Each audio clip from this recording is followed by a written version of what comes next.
Oh, boys, hang on.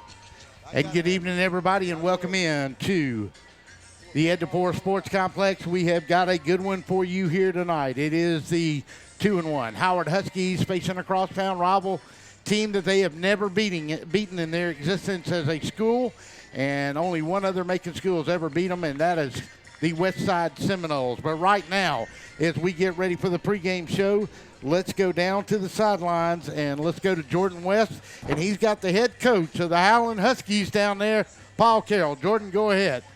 Oh, thank you, Russ. I'm here with Coach Carroll. Now, you haven't beat this team in the school existence or whatnot. You had back-to-back wins. How do you think you're going to get a win against this team right here? Well, I tell you what, we've got to play hard all night. We've got to play fast, and we can't make mistakes. That's the biggest thing, is eliminate mistakes and hold on to the football.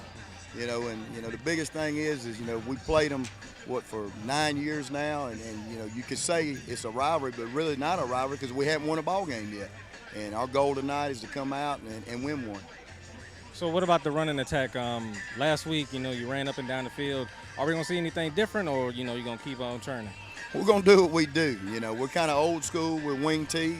We're going to try to run the football, and that's our main goal, is to hold on to that football. And if it takes us 18 plays to get down the field, to get in the end zone, I like that, but it keeps their explosive offense off the field. All right. Thank you, Coach. All right, Jordan, thank you so much.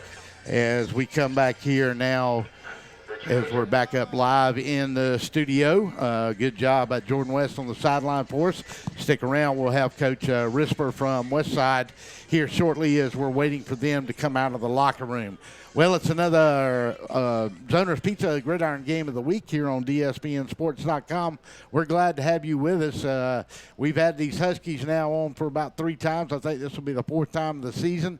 They are really playing hard. The only loss was opening night on a Thursday 2 weeks ago. Make that 3 weeks ago right here at Ed DePore Sports Complex by very, very, very good Jones County Greyhound football team. And they got beat 34-28 in a great kickoff game for our season. We've got a lot more to talk about here. Kickoff is at 6:30. We're going to take our first break of the night. You are listening to the Zoner's Pizza Gridiron Game of the Week on DSBNSports.com. Come on back. It's going to be a good one. We'll be back.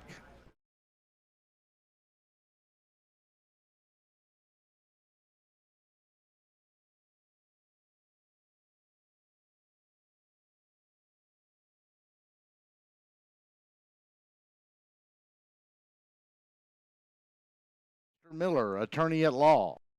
The Cottages on Wesleyan. Langford Allergy Clinic.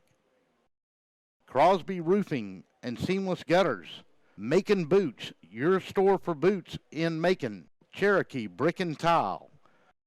Apparel Authority, the official clothier of DSBN Sports. BT Media Productions, btmediapro.com. You park 'em, you sell 'em. The car lot for you. And the Macon Touchdown Club.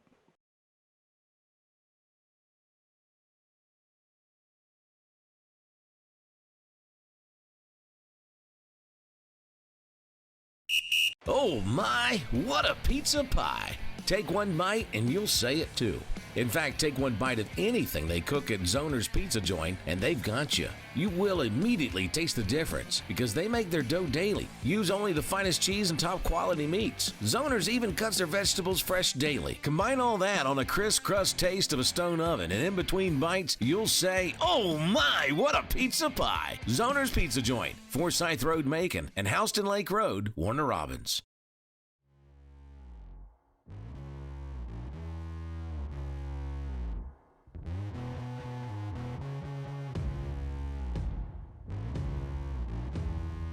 To be the best, you need the best in hydration and nutrition. You need VitaFuse Sport IV Nutrition.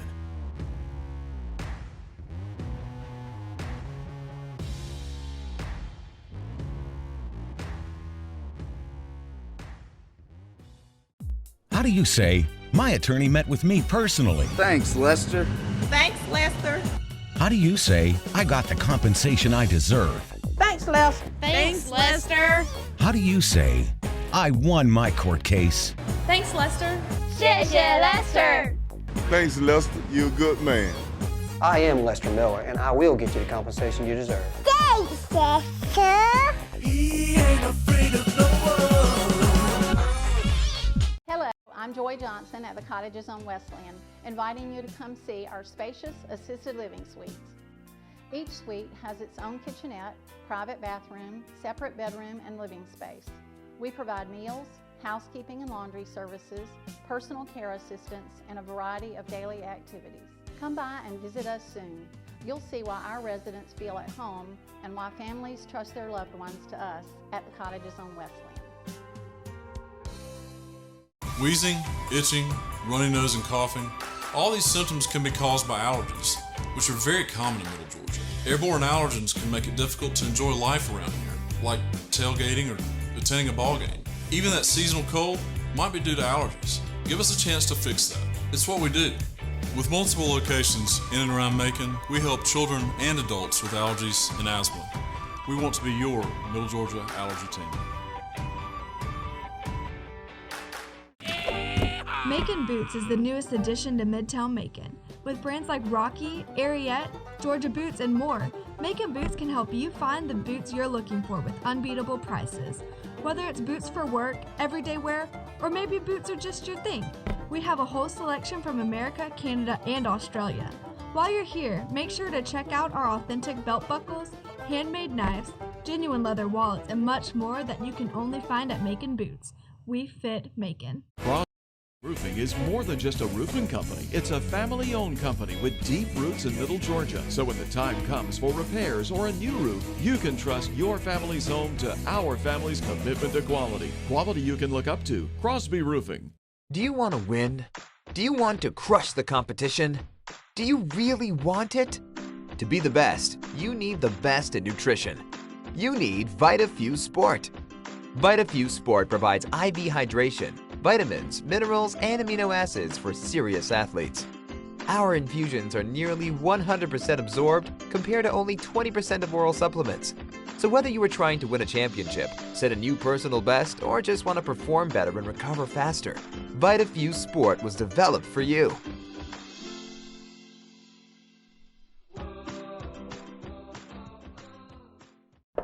I'm Lester Miller, and if you've been in an accident or hurt on the job, I want to work for you. My office is right across the street from the Bibb County Courthouse, and it doesn't end there. Middle Georgia is my home. I graduated from high school here, college, and Mercer Law School. My family goes to church here, my kids go to school here. I work hard for my community, and when you need an attorney, I will personally take your call. Thanks, Lester. And I will work hard for you too. Contact Lester Miller today for your free consultation. Wheezing, itching, runny nose, and coughing. All these symptoms can be caused by allergies, which are very common in Middle Georgia. Airborne allergens can make it difficult to enjoy life around here, like tailgating or attending a ball game. Even that seasonal cold might be due to allergies. Give us a chance to fix that. It's what we do.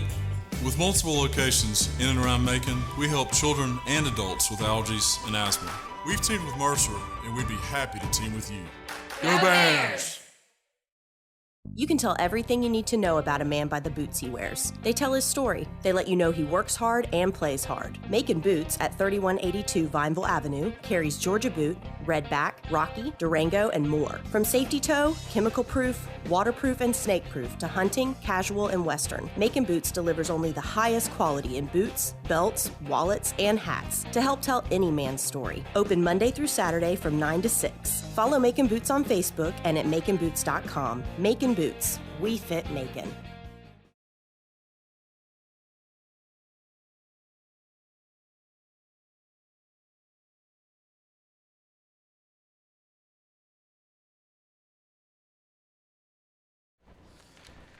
And welcome back into an Ed DePore on a Friday evening as we get ready for another Zoner's Pizza Gridiron Game of the Week. We're about 6 minutes from kickoff.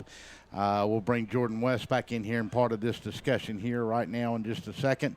As we look at these two football teams here tonight, of course, when you talk about the Howard Huskies, it's all about their running attack, and it's a four-headed monster in the backfield. If you look at quarterback Quentin Sewell, the running back Jaquavius Coleman, running back Vargia Meadows, running back Jeremiah Kelly.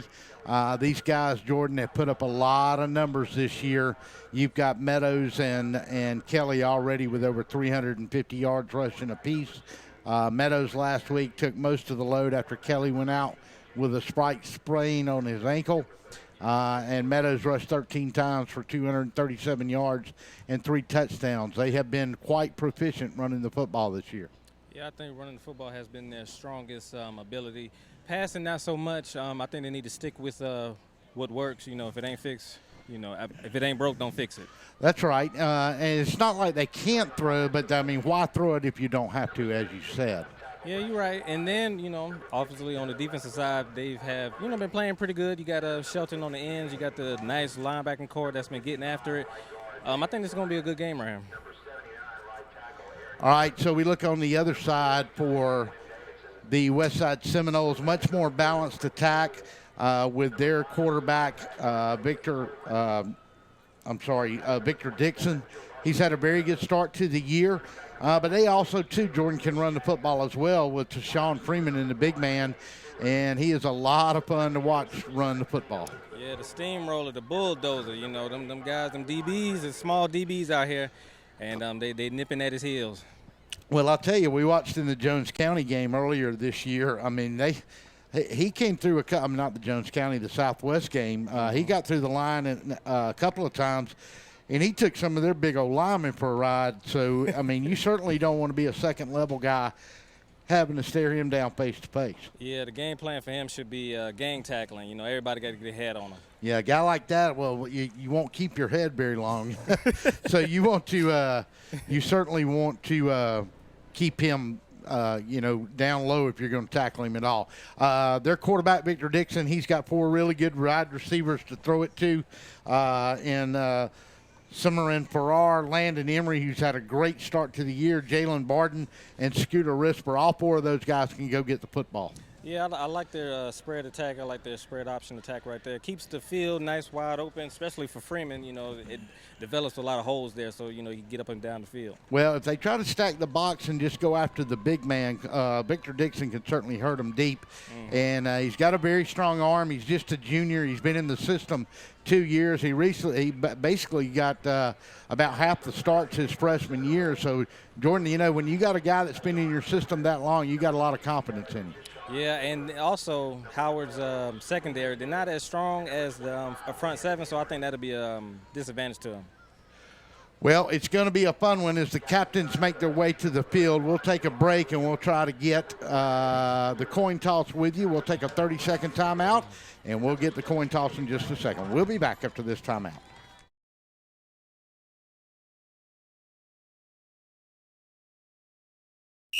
Oh my, what a pizza pie! Take one bite and you'll say it too. In fact, take one bite of anything they cook at Zoner's Pizza Joint and they've got you. You will immediately taste the difference because they make their dough daily. Use only the finest cheese and top quality meats. Zoner's even cuts their vegetables fresh daily. Combine all that on a crisp crust taste of a stone oven, and in between bites, you'll say, oh my, what a pizza pie! Zoner's Pizza Joint, Forsyth Road, Macon, and Houston Lake Road, Warner Robins.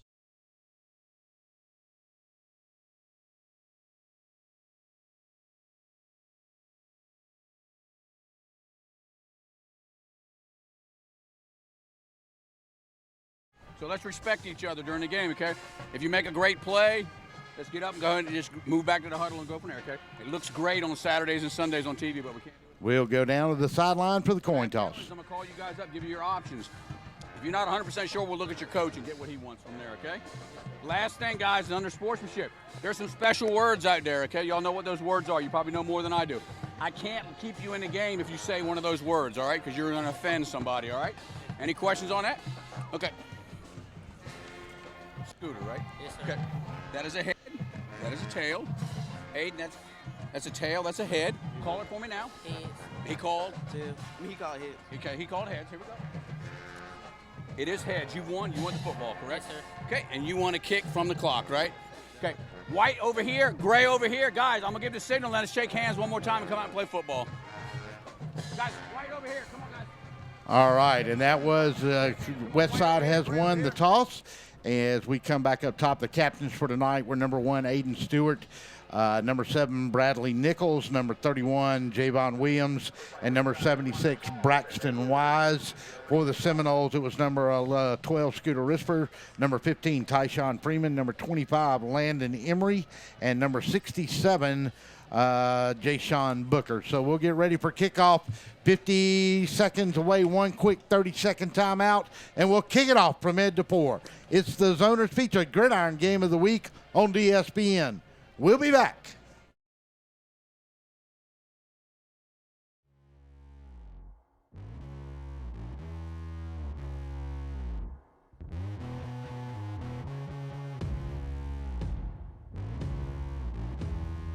To be the best, you need the best in hydration and nutrition. You need VitaFuse Sport IV Nutrition.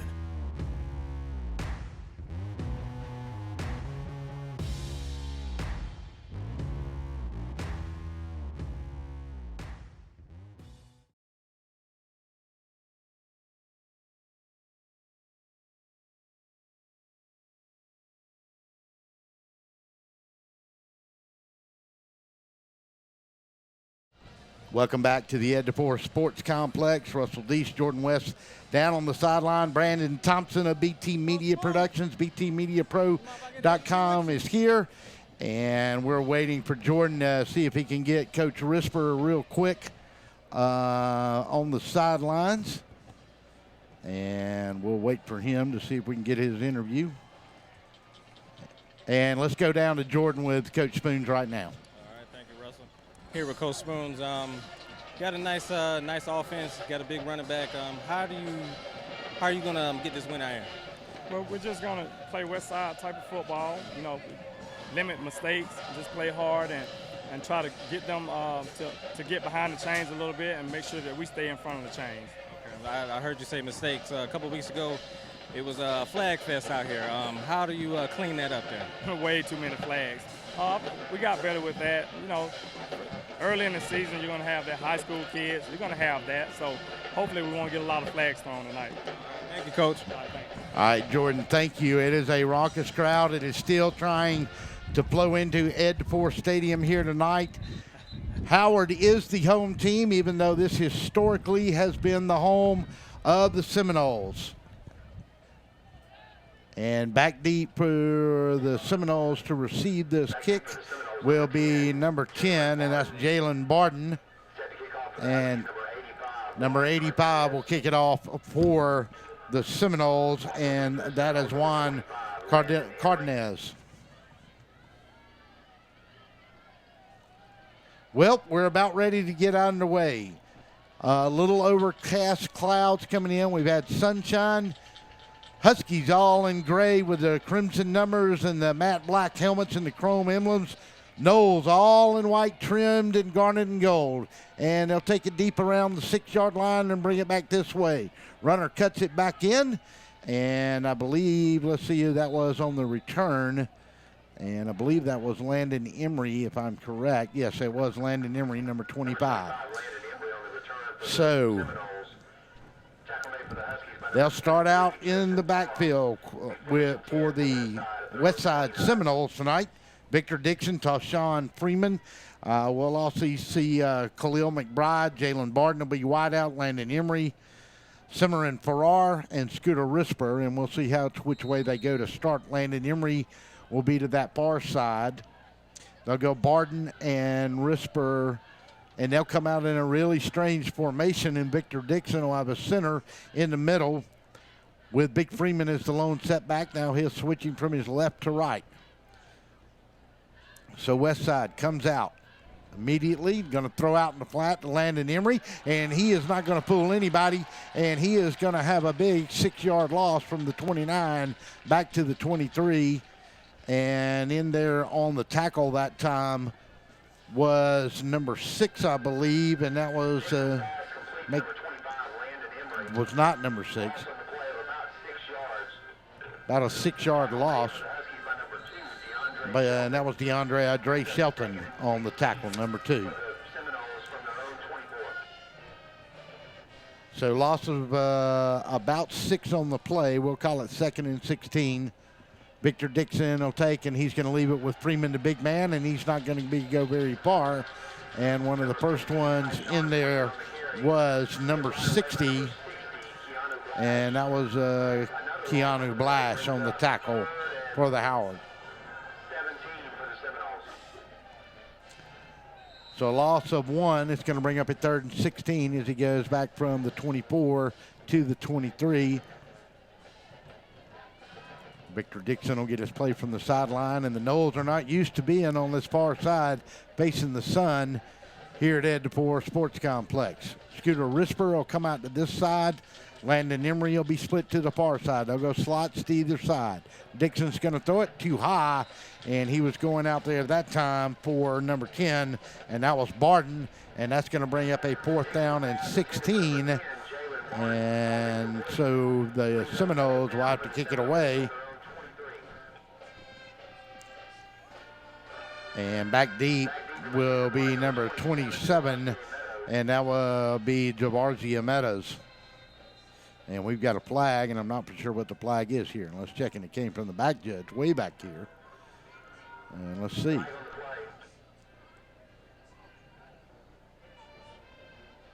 "12 men on the field." That's what it was, I think. So, yeah, against the Huskies. So I'll move up 5 and make it 4th and 11. And I don't know if that'll make any difference right here for Coach Risper on this opening drive this deep in his territory down at the 29. We'll have to keep an eye out on some games around the area for you.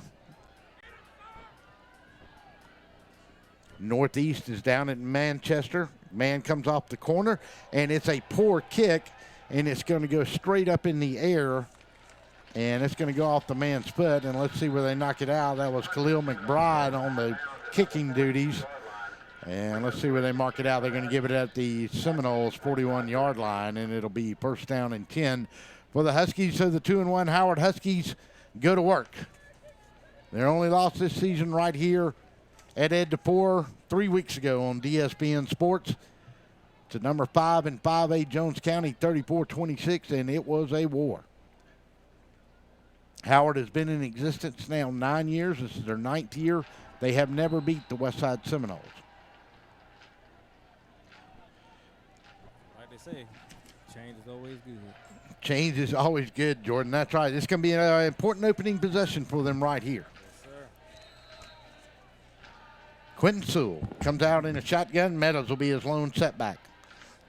Take and going to fake. Going to go up top. He has got a man wide open, and if he catches it, he's gone. There you go. Aiden Stewart immediately. Aiden Stewart, 42-yard touchdown pass from Quentin Sewell to Aiden Stewart. They caught him on that play action. Wide open, right over the top of the safety. Excellent play. You could see it develop immediately, and Howard is on the board. And they came out looking for him to run that wing tee, and it was a great call by the coaching staff from Howard. So now, she's almost perfect on the season, I believe, either 14 or 16 or 15 or 17. And really the two she's missed have been snaps that have been rolled back to the holder.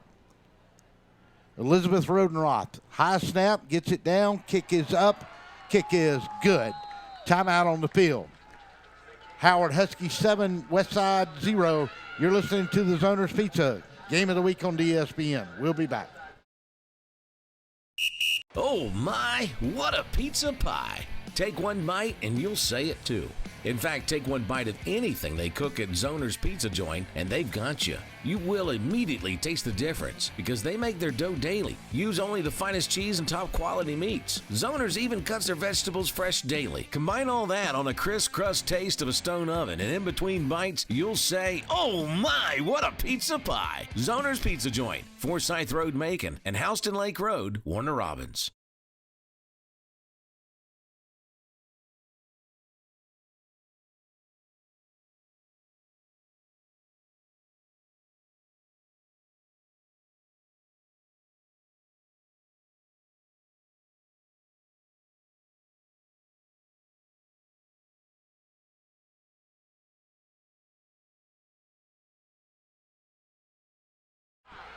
Welcome back, and it's going to be a high kick, and it's going to be mishandled by number 21 for the Seminoles, and Howard is going to take over on a fumble kick.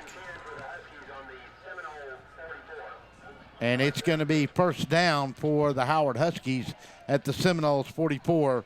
So a mistake has been made early by the Seminoles here. Jordan West, not a good way to start the game if you're a Westside Seminole. Yeah, the first drive they stall out, and now they give up the onside kick. It's not looking real good right now. So Wynn Davison will be the tailback, and they'll go the tight end, and they'll go to number 26 this time on the carry that time, and that is Jalen Willis Jackson. And Jordan, real quick, back to you. I don't see Jeremiah Kelly out there to start this game, number 6, and let's see if he is come in this time. Well, I did see him in warm-ups, but I don't know if he dressed or not. I may have to talk to coach afterwards.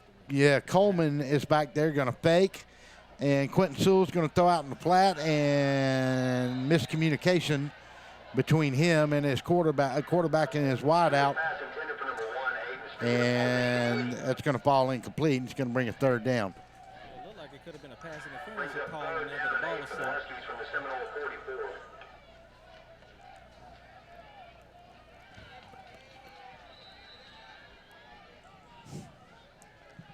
Third down and 8.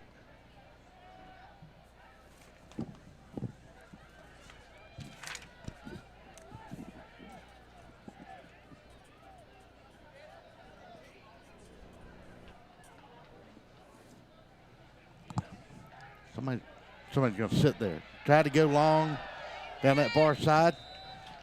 Ball's incomplete.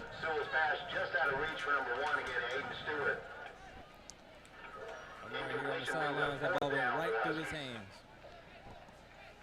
And hang on a second. I'm having a hard time hearing you down there on the sidelines. Hang on 1 second for me, Jordan.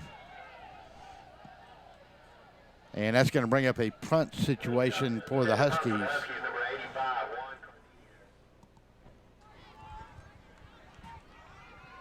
And Juan Cardenas is going to kick it away, and a little confusion, and they don't have anybody back there for the Seminoles, but they finally get somebody back.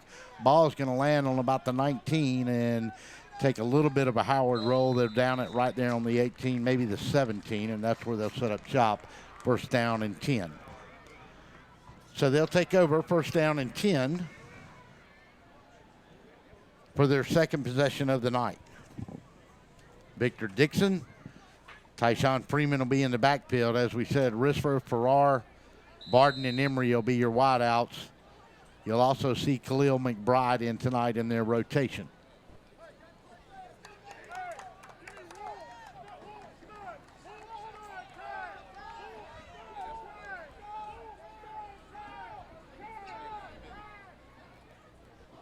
Dixon in a shotgun. He's going to go to Big Freeman, and they're not going to let him go anywhere.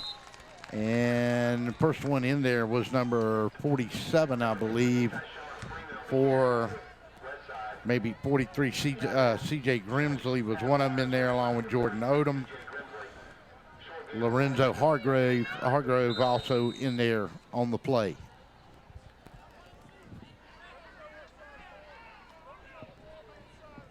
Up front, they'll go with a 3-man front. It'll be a 3-4.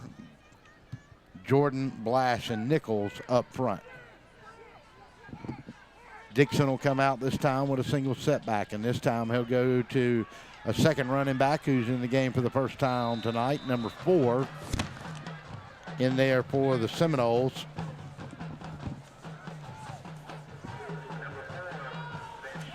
And that was Jackson on the carry, I believe. And that gives him a short gain from the 18 up to about the 22, 23-yard line. And that was Van Sean Jackson on the carry for the Seminoles. Scooter Risper will come out to this far side.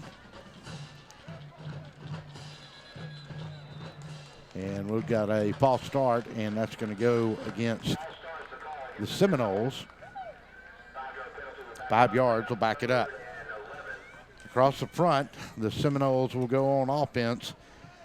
Adams, Jordan, Jayshon Booker, Chad Sanford, and Jadarius Mann.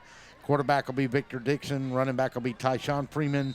Risper, Farrar, Emery, and Barden will be your wideouts, although they have done some substitutions here early. Seminoles on their second possession of the night. They had one, couldn't move it, and Fumble Kick off on the next one. Risper to this side along with Farrar. Dixon's going to drop straight back. He is looking for Barden down there. And did he catch it? Yes, he did. And let's see where they're going to mark him out. And they're going to say he stepped out of bounds on the 40. No, they're going to give it to the 43. So a beautiful completion.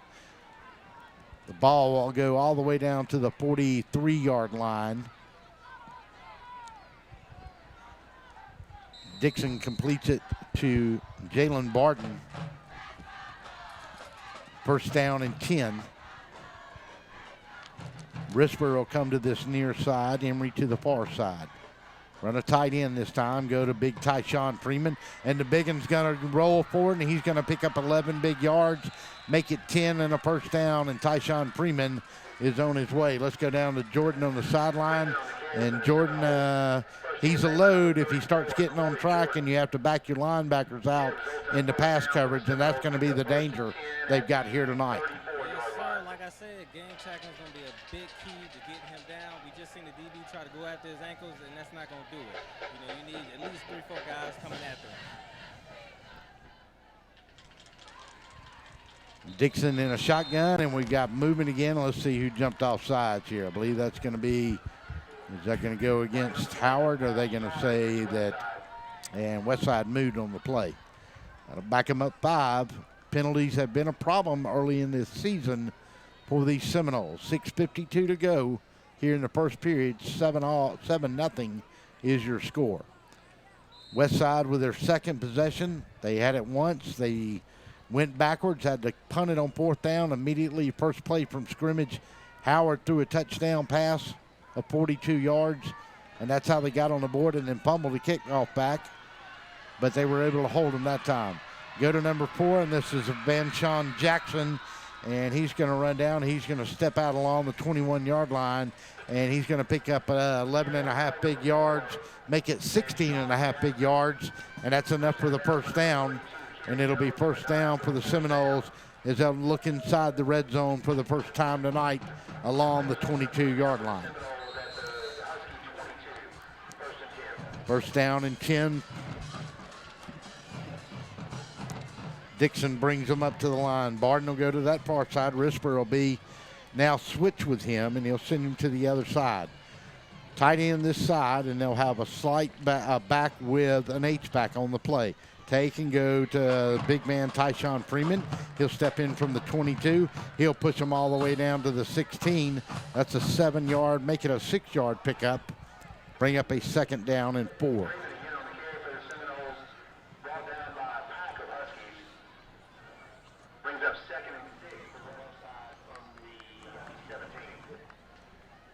.6:05 and the clock runs, and the Huskies face a second and they'll call it 5. Got to get 2 to 13. Ball is on the 17. Make it the 12, brother. Scooter Risper to that far side. Barden to this near side.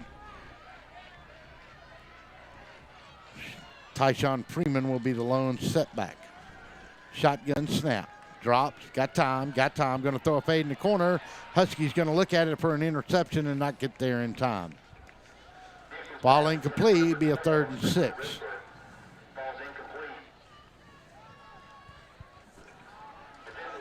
So a big third down coming here.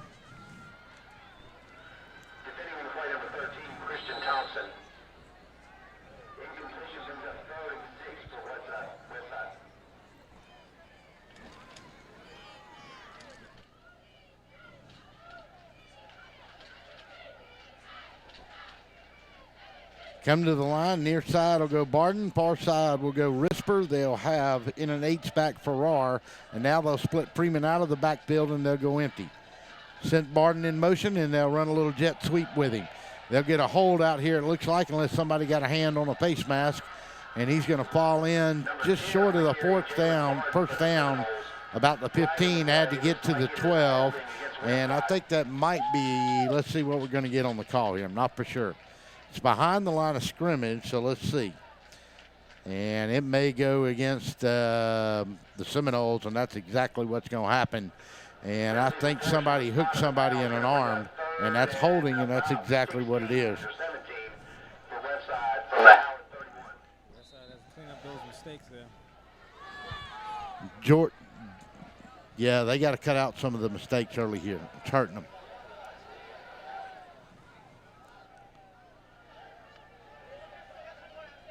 They go split 4 wideouts. Risper to this near side along with Farrar. And we'll get a timeout here, and that's going to come from the Howard Huskies and Paul Carrolls. He saw something he didn't like. Timeout on the play. 5:07 to go. We'll be back after this.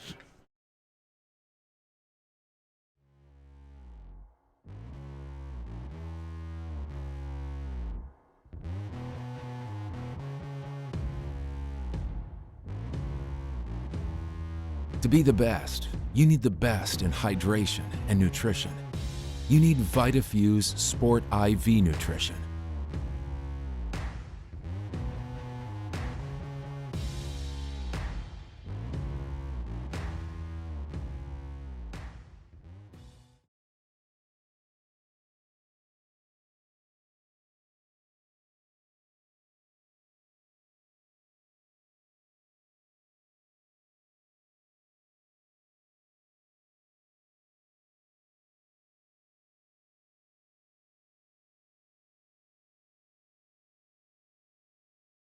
Welcome back to Ed DePore. Russell East, Jordan West on the sideline. Brandon Thompson at the controls. 5:07 to go, 3rd down and 19 for the Noles, trying to answer with a score. Ball on the 31, and we got a timeout by Westside. We'll take it with him. Timeout, 5:07. Come back for a 3rd and 19 when we do. It's a Zoner's Pizza Game of the Week on DSPN. We will be back. How do you say, my attorney met with me personally? Thanks, Lester. Thanks, Lester. How do you say, I got the compensation I deserve? Thanks, Lester. Thanks, Lester. How do you say, I won my court case? Thanks, Lester. 谢谢 Lester. Thanks, Lester. You're a good man. I am Lester Miller, and I will get you the compensation you deserve. Thanks, Lester. He ain't afraid of no one.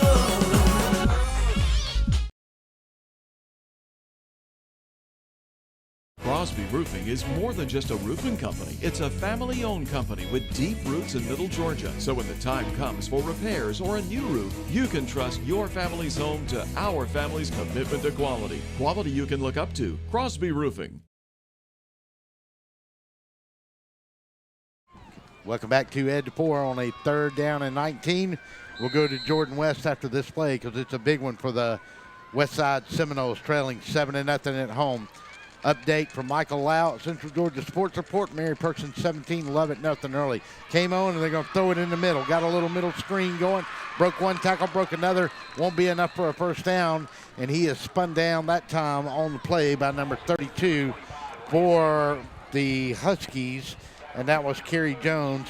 And Jordan Kerry, these linebackers for Howard have had a good start to the year. Big play there, brings up a 4th down. Yeah, man, they've been big hits every game, laying guys out. They're running around like a chicken with the head cut off. Be careful now, they be calling us too country up here. Going for it on 4th and 7 with 4:26. Ball on the 19-yard line. Got to get to the 12. Dixon's going to look, throw in the middle. Got a man down there. He broke away from the 5, broke away from the 2. Going to fall in for a touchdown. 19-yard touchdown pass to Cimarron Farrar. Ooh, the Seminoles definitely needed this drive right here. Boy, that was great protection up front and great patience by Victor Dixon. He waited and waited and waited, and Farrar finally just stepped in kind of on a little short post after he broke away from his man, and he hit him on the 6, and it was all second effort from there on. Yeah, he showed great patience in that pocket right there. 49 in for the extra point is William Hong. and it's going to be a bad snap, and it's going to be incomplete, and that may come back and halt the Noles. 4:13 to go in the first. 7-6 is your score. Huskies on top. We'll be back. Hello, I'm Joy Johnson at the Cottages on Westland, inviting you to come see our spacious assisted living suites. Each suite has its own kitchenette, private bathroom, separate bedroom, and living space. We provide meals, housekeeping and laundry services, personal care assistance, and a variety of daily activities. Come by and visit us soon. You'll see why our residents feel at home and why families trust their loved ones to us at the Cottages on Westland.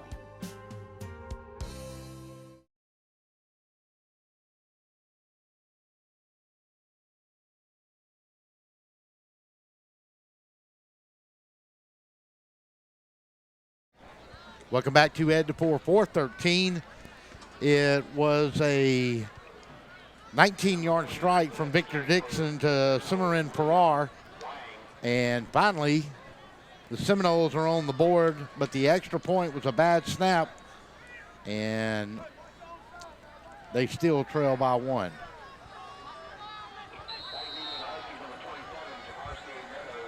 Meadows and Coleman will be back for the Huskies. Drive the kick. It's going to bounce on the 23. Pick it up by Meadows. Going to come across the 30, get to the 31, get to the 32 before he is brought down by number 7 for the Noles, and that is Jalen Parker. So now it'll be time to see if the Huskies can answer. And Quentin Sewell and Meadows and Kelly has not been in the game as of yet.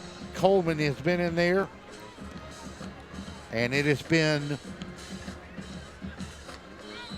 Jackson, Jalen Willis Jackson has been the other running back. And Quentin Sewell will come out with a shotgun this time. Go with 2 tight ends, take, and he'll hand it to the up back, and he's going to go. Take it down to 40, 35, and he's going to get pushed out of bounds. And that was number 26, I believe, on the carry that time. And that was Willis Jackson. And he goes from the 25 to the 25. So it's a 50-yard run by Willis Jackson.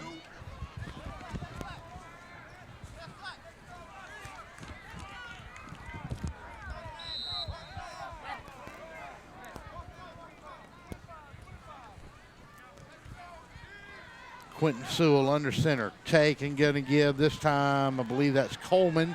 No, that was Willis Jackson again. And we're going to get a late flag. And then, Jordan, that was right there in front of you. What do you think the flag was? It looks like it was a face mask right there. I think so. Well, that being the case, it's certainly going to go the Huskies' way. 7-6, 3:48. 15 yards, and that'll move. No. Wait a minute now. They had the ball on the 25. Why are they only moving it up to the 22? I have no idea. 15-yard penalty right there with that face mask. If it's a face mask. Okay, I'm confused. Repeat first down. Maybe he was tackled for a loss of the 27, so they marked it from the spot as an inadvertent. I don't know. Got me beat. Quentin Sewell sent a man in motion. Going to give to Coleman. Coleman's going to step in. He'll go from the 22, cross the 20, roll into the 18. Well, that's all I can figure. If they went from the spot of the foul on the defensive penalty, now you don't, I'm not, oh well. Yeah, Russ, I've never seen that before. Me neither. A 3-yard penalty, and I swore he gave us a face mask signal, but maybe he didn't. Not being critical, just seeking clarity. Yes, sir. Wynn Davison checks in as an H-back. Willis Jackson by himself, and this time they'll go to Coleman again, and he won't get very far. He'll get pushed back. They'll give him the line of scrimmage, whether that was Quentin Sewell on the carry. Yeah, these Westside defensive end there are getting off their blocks and getting in that backfield right there. Yeah, they got good penetration that time. So Willis Jackson now is in there along with Wynn Davison. They'll go trips this time for the Huskies. Stewart, Meadows, and Coleman will be your wideouts. And they're going to give it to Willis Jackson, and he's going to step in to about the 15-yard line, be short of the first down by about a yard, and make that Meadows. I'm sorry, that was Willis Jackson on the carry. 2 minutes to go in the first. 7-6 ball game. Glad to have you with us tonight on the Zoner's Pizza Gridiron Game of the Week. And we believe it's going to be a good one. Quentin Sewell on the quarterback sneak on a 4th and 1. Oh, he's still up. And he is still up, and he's going to break away, and he's going to get a touchdown. No whistle was blown. So they did not blow the whistle, and it's a 15-yard touchdown by the quarterback, Quentin Sewell. Yeah, he was looking dead in the water, and he just bust out and got that touchdown. Right there in front of you, so good call on that action, because thought for sure he was down, they were going to blow the whistle, and they never tackled him. So they'll do the little swinging gate charming play here for a minute.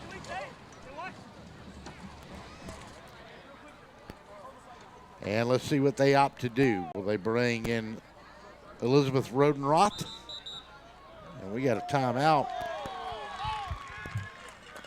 And all right, so we got a timeout.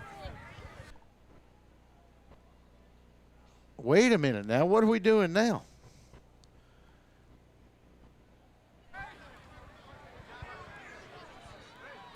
Well, ooh, this is a strange night right here. Never seen this before. Well, wait a minute now. Now they're going to say the whistle blew? I got these headphones, but I did not hear no whistle blow. I never heard it blow either, but and Coach Carroll now is going to lobby, and I certainly don't blame him on that. I think Westside got away with one. Well, I don't know if they got away with one, but I'm sure not. I'm a little confused as why we waited that long to make that call. So they'll take the score off the board, believe it or not.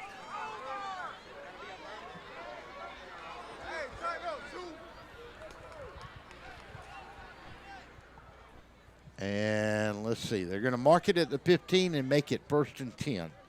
So the touchdown is going to come off the board.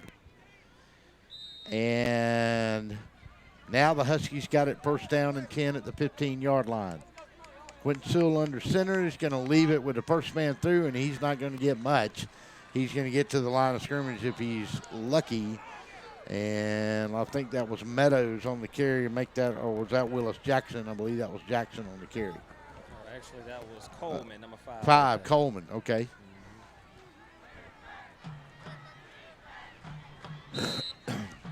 So 2nd down and 10 from the 15. Take and going to give it to the second man through. He's going to get to the 10, to the 5. He's going to fall in to the 15, and I believe he's going to have a new set of downs. Looked like the ball came out, Jordan, but I don't believe it was until after he hit the ground. Yeah, that was after the whistle as well, too. And that was Willis Jackson on the carry that time. Just ran a little counter off that right tackle from the left side, and he busted through the hole and had a big carry. Sewell, Coleman, and pull. Quentin Sewell will keep it himself, and he'll get inside the 3-yard line.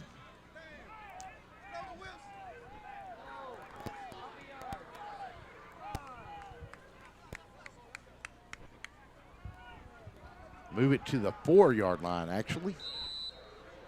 It'll be 2nd and goal with 43 ticks on the clock. Getting toward the end of this first period of play. And Jordan West, I believe this is going to be a physical football game before it's all said and done. Yeah, smash mouth football. That's what I like. Going to take on a busted play, and that time, and Coleman or the quarterback Sewell, one of them went the wrong way. Yeah, it looked like a busted play there. That's going to bring up a 3rd and 4, but will they get another playoff here with 17 ticks left on the clock?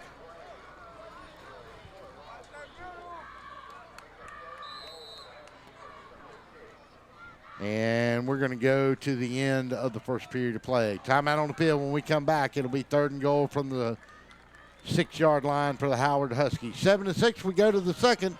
It's the Zoner's Pizza Gridiron Game of the Week on DSPN. We'll be back after this timeout. Wheezing, itching, runny nose, and coughing.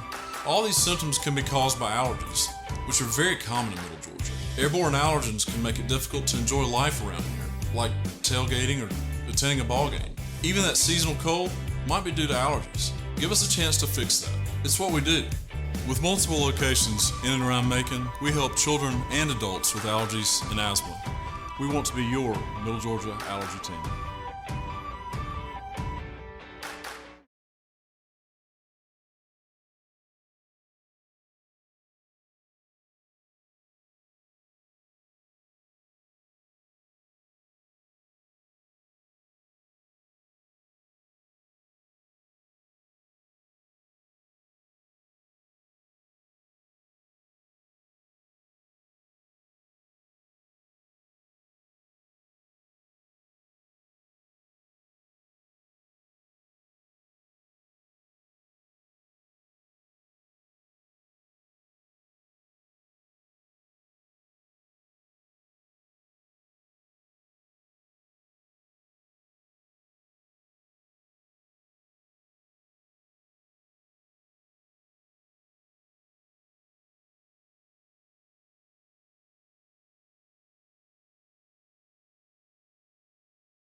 Welcome back to Ed DePore, 3rd down and 6. We start the second period of play, and it's a 3rd and goal from the 6 for the Howard Huskies. Quentin Sewell wait a long time to get his signal in. Going to take in a shotgun, going to give it to his up running back. He's going to punch in from the 1. He's going to fall in for a touchdown, and that is number 26, Jalen Willis Jackson from 6 yards out. And just like that, the Huskies are on the board, 13-6 with your extra point coming.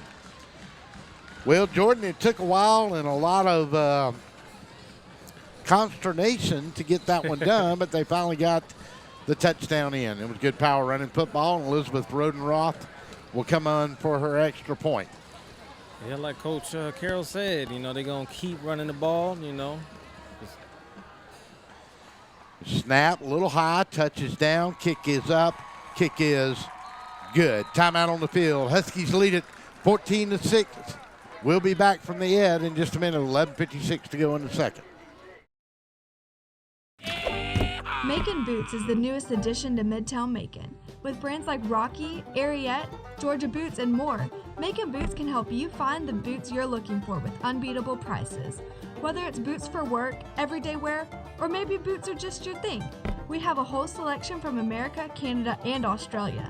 While you're here, make sure to check out our authentic belt buckles, handmade knives, genuine leather wallets, and much more that you can only find at Macon Boots. We fit Macon.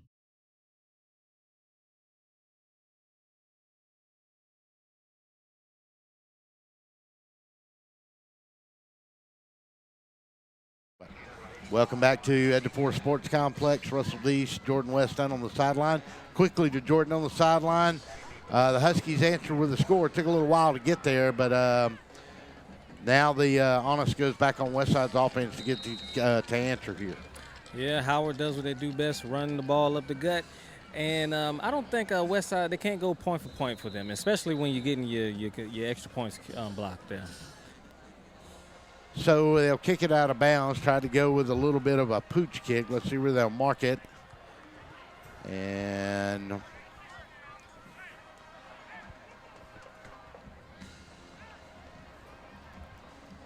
they look like a penalty there. Yeah, they see where they're going to finally mark this ball at. They're going to make them kick it again. It looks like it. That's exactly what they're going to do. Ball out went out of bounds on the 33, and Westside would like a return on this one. And back deep for the Seminoles is Jalen Barton to this near side. To the other side is going to be Landon Emery.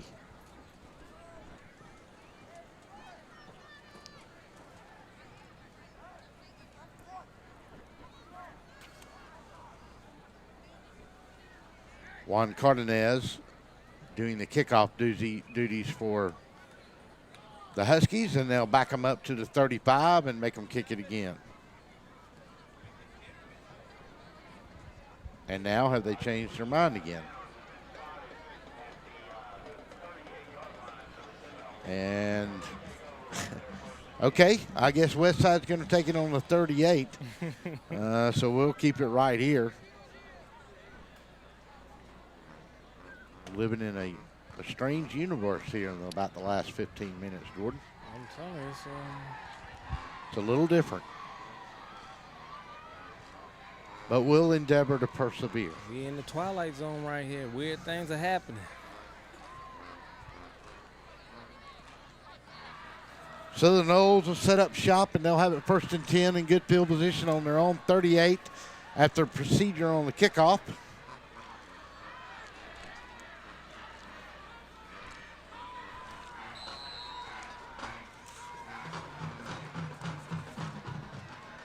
And Victor Dixon will go under center. Take and hand it off, and he's going to go this time to Farrar, I believe.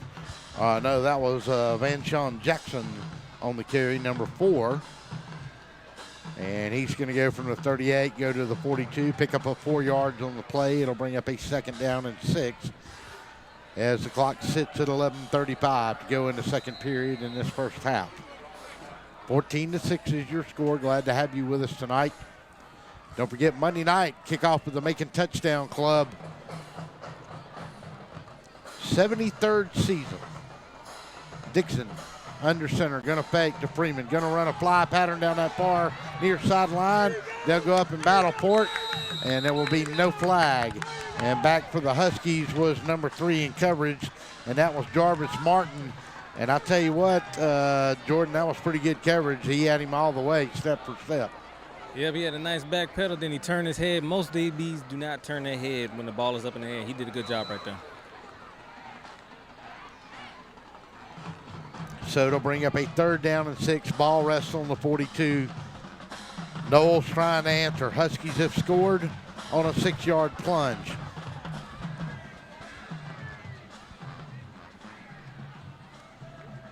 Victor Dixon going to take and look, going to throw out here in the flat, and he's got a man that went up and got it, and that's a great catch by Jalen Barton. And you can't draw it up any better than that. Great throw and great catch right along the Huskies' 45-yard line. And Jordan, that's what we talked about these Westside receivers. They can go up and get the football. Yes, sir. Yeah, they did. You know, the training camp probably went nice. That nice route right there. Good hands. That was play of the game right there. That's from your having your starting quarterback with you for 3 years right there. Yes, sir. That experience. Barton will come wide to this near side. To the other side will go Landon Emery. They'll go 2 tight ends this time. They'll give it on a handoff to number 8, and that's Caleb McBride. And he'll go from the 45. He'll get to the 39, and a nice 6-yard pickup for his first carry of the night. So number 8, Khalil McBride, on the carry. 10:23 to go. I think Westside needs to keep the ball in the air. That's their advantage right there. Got to keep them honest, though, because that Husky defense, that 3-4, they get flat getting after people this year with it. DeMarcus Folson now checks into the game.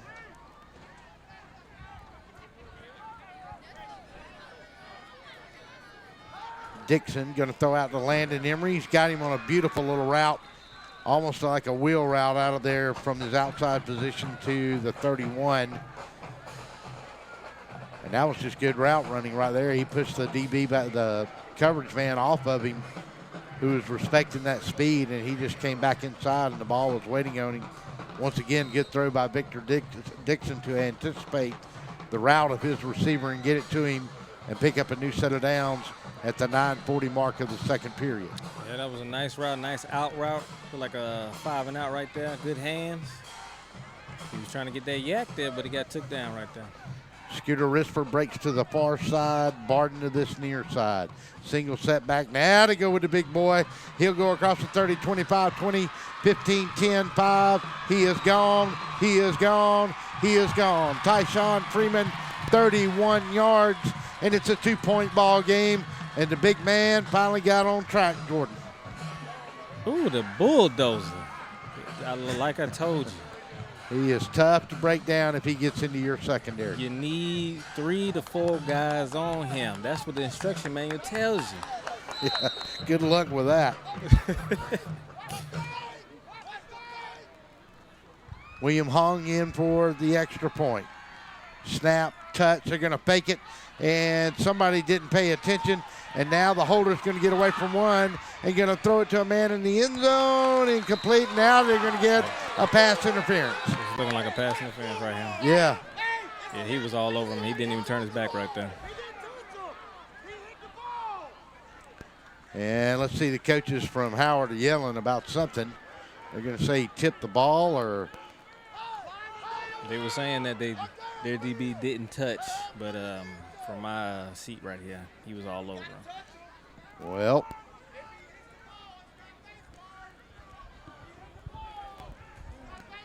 Well, we're in for probably another officiating surprise here. Let's see what they decide. Pass interference going against the Huskies. So they're going to stick with the call.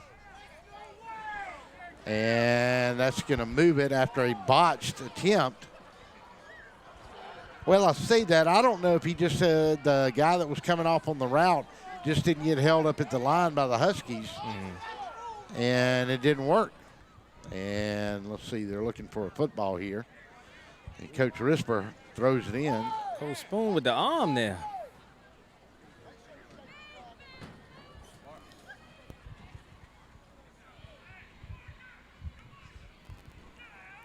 And they'll mark it at the 1.5. And so they'll try it with a full house backfield again. 2 backs back there. And they'll go to Mr. Freeman, and he'll step in after he ran over somebody right on the goal line in a 2-point conversion. And ladies and gentlemen, just like that, Tyshawn Freeman gets a 2-point conversion, and we're all knotted up at the end. Timeout on the field, 9:12 to go in a half. 14-14, we'll be back. Do you want to win? Do you want to crush the competition? Do you really want it? To be the best, you need the best in nutrition. You need VitaFuse Sport.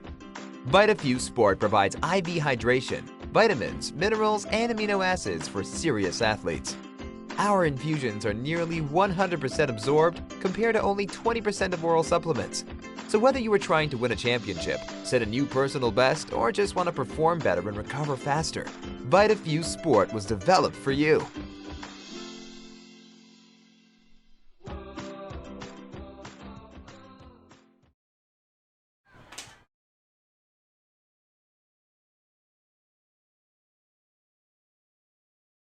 Welcome back to Ed DeFore Sports Complex. Russell Deese, Jordan West on the sideline. My lovely bride on stats tonight. Brandon Thompson playing with a headset. Have no idea what he's doing. But I didn't bring him pizza tonight. He's disappointed. Michael Lau tells us it's 17-0 Mary Persons over Lovett. I'm going to crack the whip on him. We need an update. Short kick, and it'll bounce on the 25, and now somebody will grab it for the Huskies and step in 35-40. Drag a man to the 45. Going to take it all the way to the 50 before they push him down. Finally, the Noles drag him down right there. Number 19 in on the tackle, and that was Meadows on the return, and that was Jamie Cooper, the junior. Finally was one of them that held on until he got some help. Yeah, sometimes you got to hold on for dear life. Glad to have everybody watching tonight on our network, on Facebook Live. Give us a shout out there. And on YouTube. Don't forget, if you're out and about, can't make it to the game, you can watch it live at Zoner's Pizza on Forsyth Road in Macon, Highway 96 in Warner Robins, Kudzu Seafood down on 3rd Street, Lee Clack on his 100-inch projection screen. Oh, and maybe 2 or 3 TVs at Texas Border Grill out on Houston Road. Every Friday night we're live at all those establishments. And they're going to go with Willis Jackson, and he's going to step across the 50 where they marked him down. And they're going to give him about 2.5 yards to the 47.5. And it'll be 2nd down and 7. Well, I tell you what, Tyshawn Freeman sure is fun to watch run the football, isn't he? He's turning into my favorite player right now. Quentin Sewell going to look, got a man on a crossing route down there and going to overthrow him. He was trying to go to Javargia Meadows, and Meadows had good coverage on him that time by number 2 for the Seminoles, and that was Jalen Kennedy. Yeah, he was there, step for step with them right there. You know, that was good defense right there. Yeah, but good throw by Quentin Sewell. He threw that where nobody could get it but his receiver. They were open in the middle of the field. Mm-hmm. Very smart by the young man right there. In a shotgun goes Quentin Sewell. Wynn Davison will be the H-back, going to take and going to get it to Willis Jackson, and he's not going to go very far, and he's going to lose yardage all the way back from the 47 to the 47-yard line, make it the 48 of the Huskies, and that's going to bring up a 4th down and 12 at the 8:04, we'll call it the 8-minute mark before they get this off, and let's see what the Huskies decide to do. They'll punt it away, and yeah, that was Brian Burton on the tackle right there. Nice defensive end. He kept his edge, made the tackle easy. Juan Cardenas will kick it away.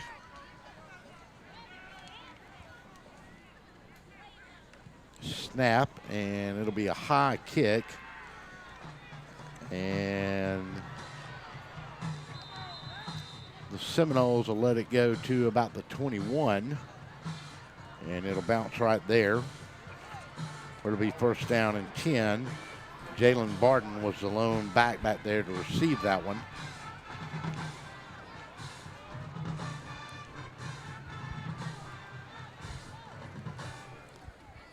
I think Westside is getting comfortable here. They just they scored a touchdown right there, and they bullied all the way up and down the field with Freeman right here. Then they got the stop. It's looking real good for them right now. Yeah, Westside's got to have a little confidence out of that last series of drives, the touchdown and then the defensive stand, and let's see what they do. So Khalil McBride will be in the backfield this time, along with Tyshawn Freeman. Lone wideout, go with 2 tight ends. They'll go to McBride. He'll step in 1, 2 yards, and that's about it. And they'll drag him down on from the 21 to, we'll give him the 23 and a 2 yards on the play. It's going to bring up 2nd down and 8 with the ball on the 23-yard line. That was a nice gang tackle by the Huskies there. Yeah, their linebackers have played well at filling the gaps on the run game. But they better with Mr. Freeman back there. And don't forget, we saw Khalil McBride have a good night to get here against the Southwest Patriots as well. Yep. Jalen Barton will be split to this far side. They'll stay with 2 tight ends, and Dixon will go under center, and we'll get a whistle blown, and let's see what happens. And we're going to get encroachment against the Huskies. That'll get them 5 yards, and that'll make it up a 2nd and 3 coming up. Looks like the encroachment was on a DB, number 3 here. Yeah, it might have been Jarvis Martin that lined up off sides in the neutral zone on for the Huskies. Yeah. That would be unusual. Yeah, I've never seen that one before. You got to talk to the refs before you get on that line now. 6:43 and the clock runs. 2nd down, 3 yards to go. Barton will come to this near side. And they'll say with Khalil McBride and Freeman, fake. And they're going to get a call right here. And there's got to be a face mask there because he grabbed Quentin Sewell way up top. And I don't know who that was. That was a defensive back, and I believe that was number 32 that reached in there and got him, and that was Kerry Jones, and I believe that is correct.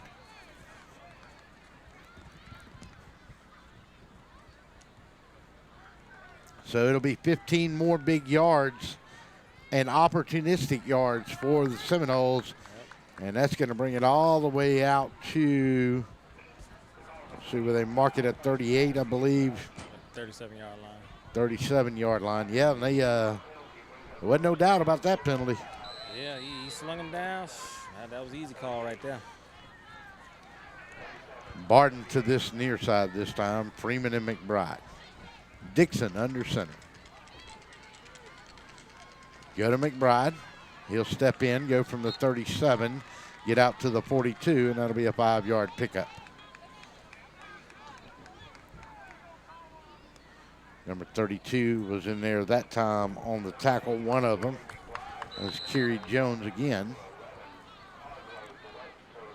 I like how Farrar, he's real quick. He hit that hole. He's not messing around now. Yeah, Farrar in the backfield with Freeman. We said it was McBride. It wasn't. They go to Tyshawn Freeman. Then the big man will step into the 44. They'll give him the 45, and they'll push him back from there. Like I said, look like you need 4 or 5 guys out there tackling. Golly. Yeah, the initial contact slowed him up that time, and then the gang tackling happened, and that's just what you got to do with him. Got to wrap them legs up. I know he's thick down there, but come on, fellas. 4:59. 14 all. Ball on the 45. Got to get to the 48 for a new set of downs. Barton will go to that far side. Farrar in the backfield now with Freeman. And you got to think they're going to go, and they're going to get off sides. And the man jumped, and I believe that was number 2, Dre Shelton. Yeah, he's a senior big guy, but you got to be a little more heady than that, a little more intelligent than that. Trying to make the play, anticipated the snap, and got caught. And so this will be the 3rd penalty now on this drive for the Seminoles they benefited from. Yeah. That's the kind of stuff that'll drive a coach nuts. We talked about all the penalties this year, and we asked Coach Carroll yesterday about it along with Coach Risper, and the first reaction they both got was just rolled their eyes just in frustration. Quentin Sewell going to drop back rather Victor Dixon. He's got a man, and that's Barton down inside the 21, inside the 20. Nope, they'll mark him dead on the 20, and that was a nice pass, and he had good coverage down there. And he just kind of threaded the needle.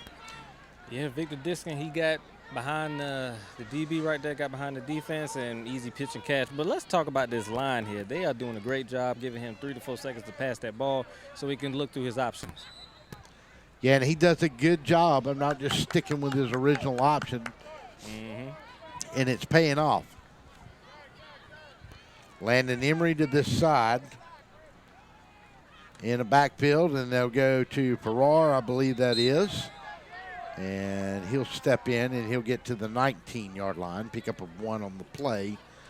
And a rather methodical drive now by the Westside Seminoles as the clock rolls under 4 minutes. Yeah, I think they've had the ball since the 9-minute mark here. So kind of drive a coach loves. And his defense, they're looking tired, got a lot of hands on hips, gasping for air. While on the other side, the Seminoles defense is enjoying every minute of it. Under center, Victor Dixon. Gone with the offset, and they go to the big man. Going to feed it to him. He's going to step in. He dropped the ball on the ground, and let's see, are they going to call him down? Yeah, they're going to call him down on the play. Yeah, I don't know about that. From my little vantage point, that ball came out before he hit the ground there. And let's see, they're going to give it to Seminoles. Is going to retain possession. Yep. Move the ball back to the 19. Going to bring up a 3rd down and 8. Got to get to the 11, just inside it to pick up a new set of downs. And we go under 3 minutes. So this is a huge defensive play here for the Howard Huskies, and a really big one for the Westside Seminoles as they try to drive and take their first lead of the night. Dixon under center. In the backfield will be Farrar and Freeman. Dixon going to look, going to throw a fade, and he's got Barton wide open for a touchdown. Beautiful pitch and catch. He just threw it over his outside shoulder, but he was wide open on the play that time, Jordan, and he laid it right in there, and that was a beautiful pass. Dixon with the dime right over the shoulder. That was a nice pass right there. Like I said, the offensive line is giving him good pass protection right there. Easy pitch and catch right here. So a 19-yard touchdown throw from Victor Dixon to land to Jalen Barton. Extra point, snap, touch, kick is up. Kick is good. Timeout on the field. Noles take the first lead of the night. 2:33 to go here in the first half. We'll be back after this timeout. I am Lester Miller, and if you've been in an accident or hurt on the job, I want to work for you. My office is right across the street from the Bibb County Courthouse, and it doesn't end there. Middle Georgia is my home. I graduated from high school here, college, and Mercer Law School. My family goes to church here. My kids go to school here. I work hard for my community, and when you need an attorney, I will personally take your call. Thanks, Lester. And I will work hard for you, too. Contact Lester Miller today for your free consultation.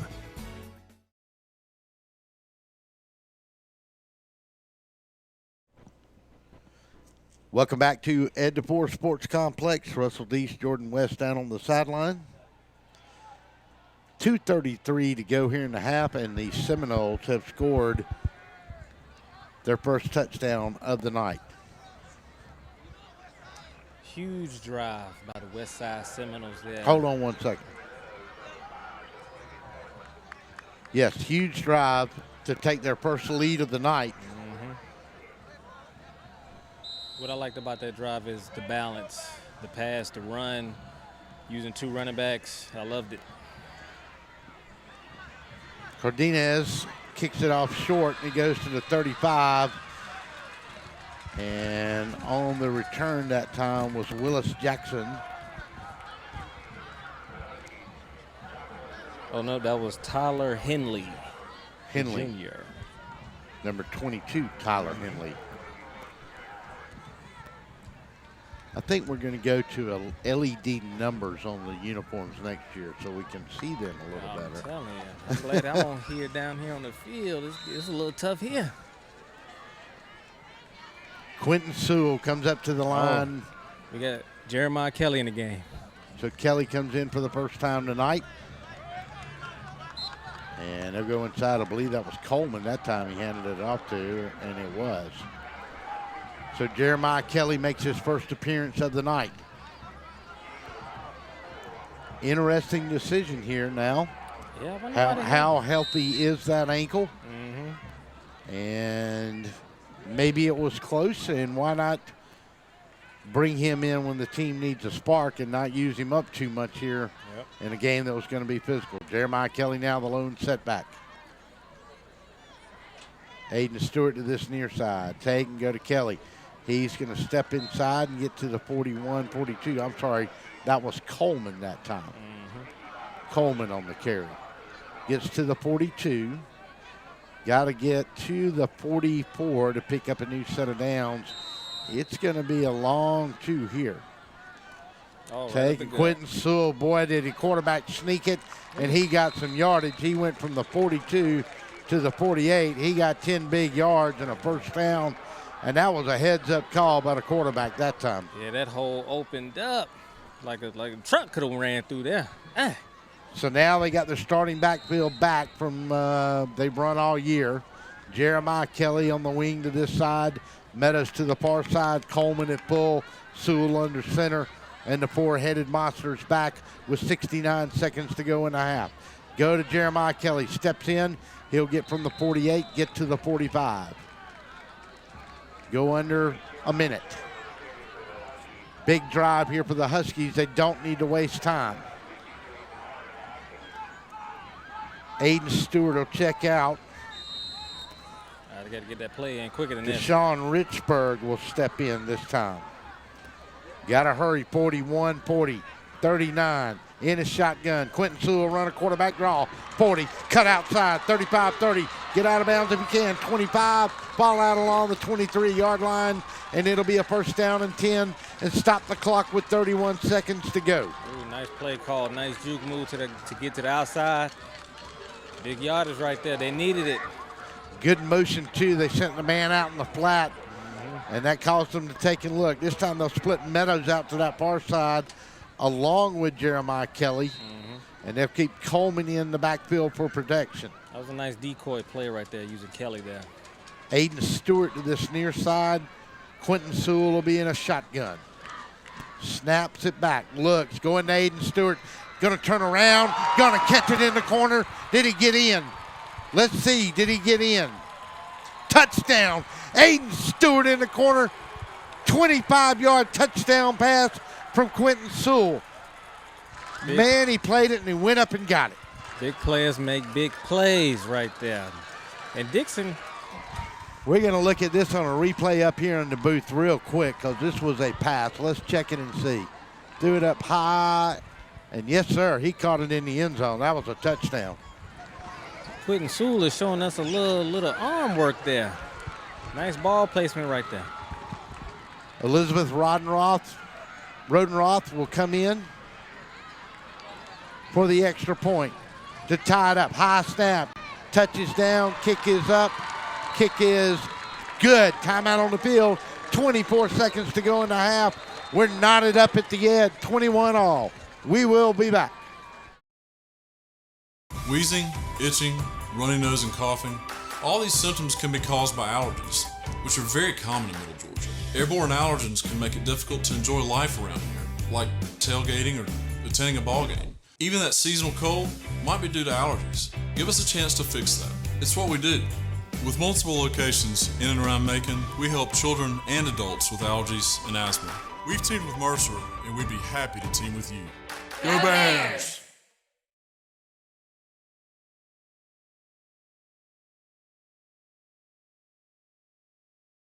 Welcome back to Ed DePore Sports Complex. Russell Deese, Jordan West down on the sideline. We'll try to get Coach Risper going into the half. So, Jordan, if you want to make your way to that other side of the field over there to try to get Coach Risper for us, and we'll try to talk to Coach Carroll coming back out. 24.4 seconds to go. Well, it's been what we thought it would be. Quentin Sewell, Jeremiah Kelly came in just a few minutes ago. It had been Willis Jackson most of the night. Coleman, Meadows. Aiden Stewart has got in the act with a 25-yard touchdown reception. For the Seminoles on the other side, it's been Jalen Barden and Victor Dixon and Tyshawn Freeman. Landon Emery and Jalen Barden will go back deep. And let's see, are the Huskies calling a timeout? Not for sure. I hadn't seen a signal here. Jordan, did you see a signal for a timeout? I guess they're taking one, but. Yeah, I think I did see a little signal over here where Westside is. Well, we'll keep it right here. Let me look around and see what I can find here while we're. Got a second. Let's see what we can find. I got some scores that probably have been texted to me. I just haven't looked at them. Let's see, 7-0 GMC over Ace Academy. That's in after quarter one.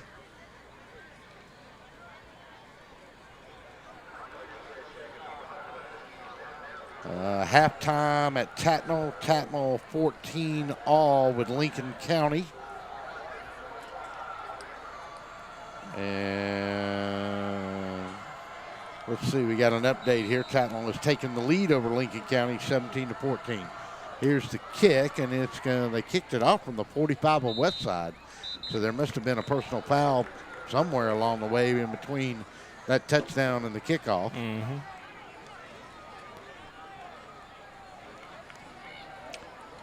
So the Noles will get it with 24.4 seconds to go here in the half.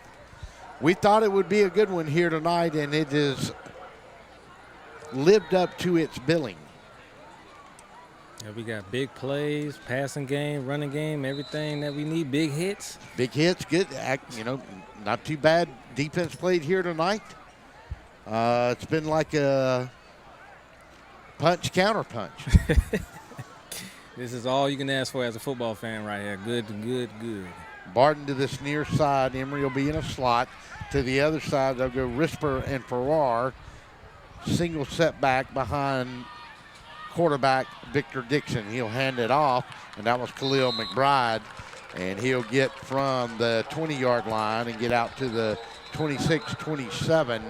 And I don't know if they're going to have time to get another playoff here with 8.5 seconds left. And they will call a timeout, and we'll take one with them. Timeout, we'll come back and finish up the half. 21-all at the end between the Huskies and the Noles. We'll be back. You can tell everything you need to know about a man by the boots he wears. They tell his story. They let you know he works hard and plays hard. Macon Boots at 3182 Vineville Avenue carries Georgia Boot, Redback, Rocky, Durango, and more. From safety toe, chemical proof, waterproof, and snake proof to hunting, casual, and western, Macon Boots delivers only the highest quality in boots, belts, wallets, and hats to help tell any man's story. Open Monday through Saturday from 9 to 6. Follow Macon Boots on Facebook and at maconboots.com. Macon Boots. We fit Macon.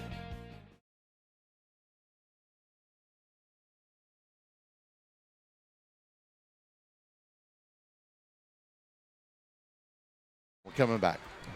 Welcome back to Ed DePore Stadium. Russell Deese, Jordan West going to talk to Coach Risper, hopefully going into the half on the final play of the half. Going to run a draw to McBride, and he is make that Farrar, and the whistle is going to sound. They're going to throw him down. Wait a minute. Might be about 2 seconds left. It's going to have to stop the clock, and that will, and they're going to have to get on the ball very quickly if they want to snap it. And they'll set the change down, and I don't know if they'll get a playoff here or not. 2-1, and not enough time. That's going to do it. And he didn't really get the snap off in time. Yeah, and they're going to run a draw play anyway, and they're going to run him down on the 50. So the coaches will put him one way, and Coach Risper will run out there and talk to his quarterback. And let's see if we can get out on the sideline over there. And he's letting him talk to his quarterback now, don't he? Let's see. Yeah, he's got time. Here we go. Down on the sidelines to Jordan West. Yes, sir. All right, got a camera right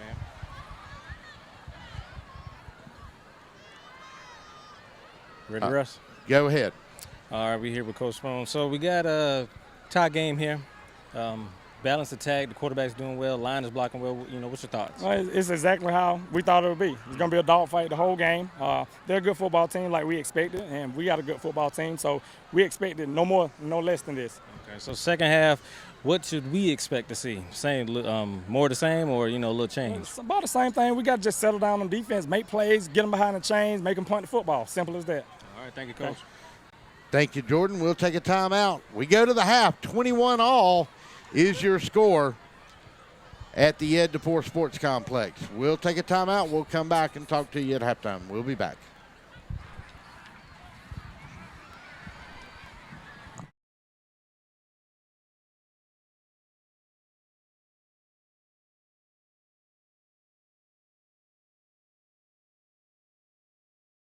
Hello, I'm Joy Johnson at the Cottages on Westland, inviting you to come see our spacious assisted living suites. Each suite has its own kitchenette, private bathroom, separate bedroom, and living space. We provide meals, housekeeping and laundry services, personal care assistance, and a variety of daily activities. Come by and visit us soon. You'll see why our residents feel at home and why families trust their loved ones to us at the Cottages on Westland.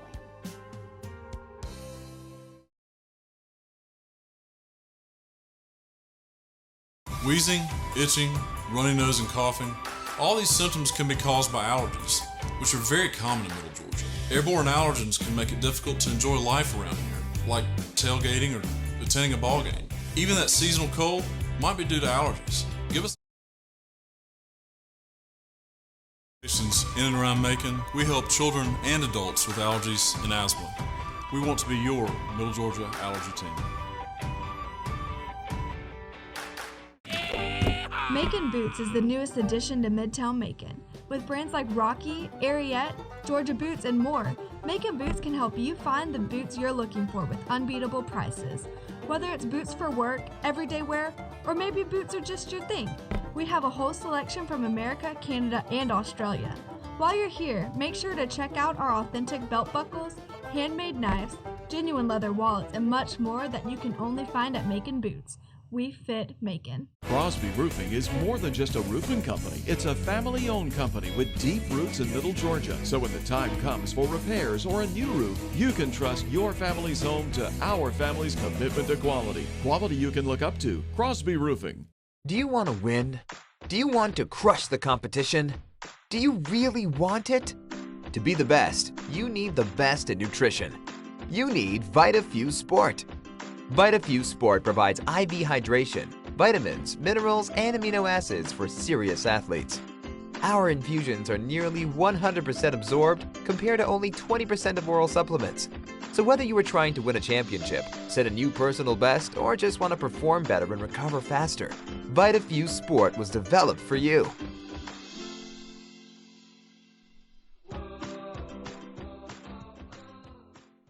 I am Lester Miller, and if you've been in an accident or hurt on the job, I want to work for you. My office is right across the street from the Bibb County Courthouse, and it doesn't end there.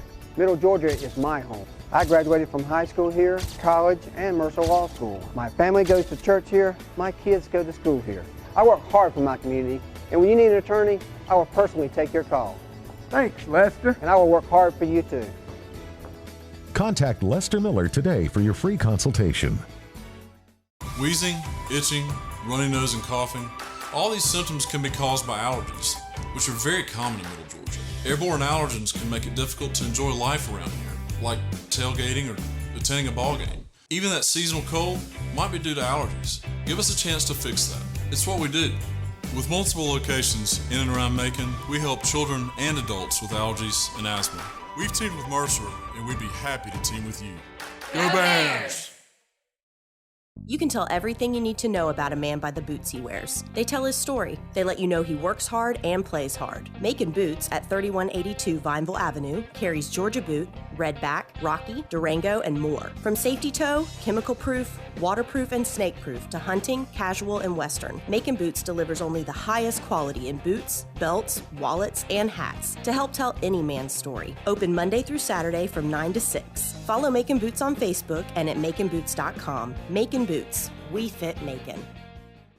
Hey folks, Russell from Gridiron Game of the Week. When you get ready to buy a new car or a newer automobile, there's always the dilemma of what to do with your current car. Well, that's where You Park 'Em, You Sell 'Em at 3306 Vineville Avenue comes in. You Park 'Em, You Sell 'Em is the original automobile dealership with the owner in mind. For 18 years, You Park 'Em, You Sell 'Em has been the only alternative to giving your car to a local dealer on a trade-in or trying to market your car yourself. So when you get ready to sell your old car, give them a call today at 254-6310. That's You Park 'Em, You Sell 'Em, 3306 Vineville Avenue. Planning on a holiday party with friends, family, or coworkers? Texas Border Grill's private banquet room offers seating from 5 to 55. Lunch to dinner 7 days a week, featuring an amazing menu with aged beef, seafood, and so many other signature dishes. Texas Border Grill. Before you put your company logo or event name on the streets, say it with authority. Apparel Authority. Now at a new location off Eisenhower Parkway across from Lowe's. Shirts, hats, cups, pens, patches, we put your logo on almost anything.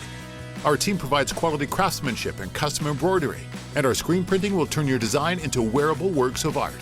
Call or stop by in person for a quote. Apparel Authority, now at a new location off Eisenhower Parkway across from Lowe's. Is your house having a midlife crisis? Maybe it's time for a nip and tuck. Cherokee Brick has been transforming interiors and exteriors for over 100 years. Where you see a blank wall or old porch, we see potential. Add warmth and elegance to your home with an updated entryway, porch, or kitchen. At Cherokee Brick, we cut out the middleman and provide a robust selection of colors and sizes to fit your brick needs. Visit us online to find out more about where you can purchase Cherokee Brick, straight from the manufacturer.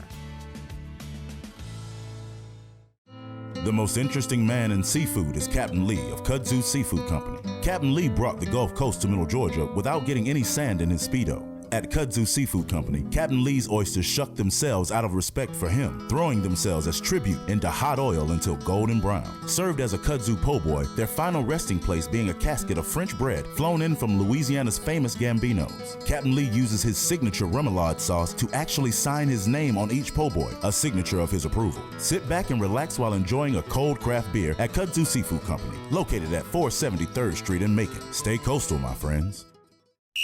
Oh my, what a pizza pie. Take one bite and you'll say it too.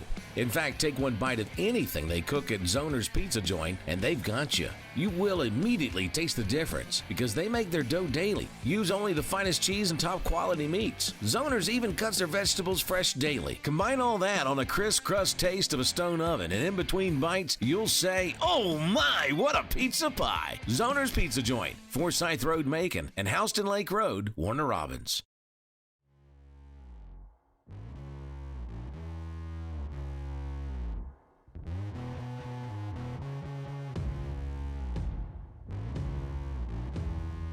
To be the best, you need the best in hydration and nutrition.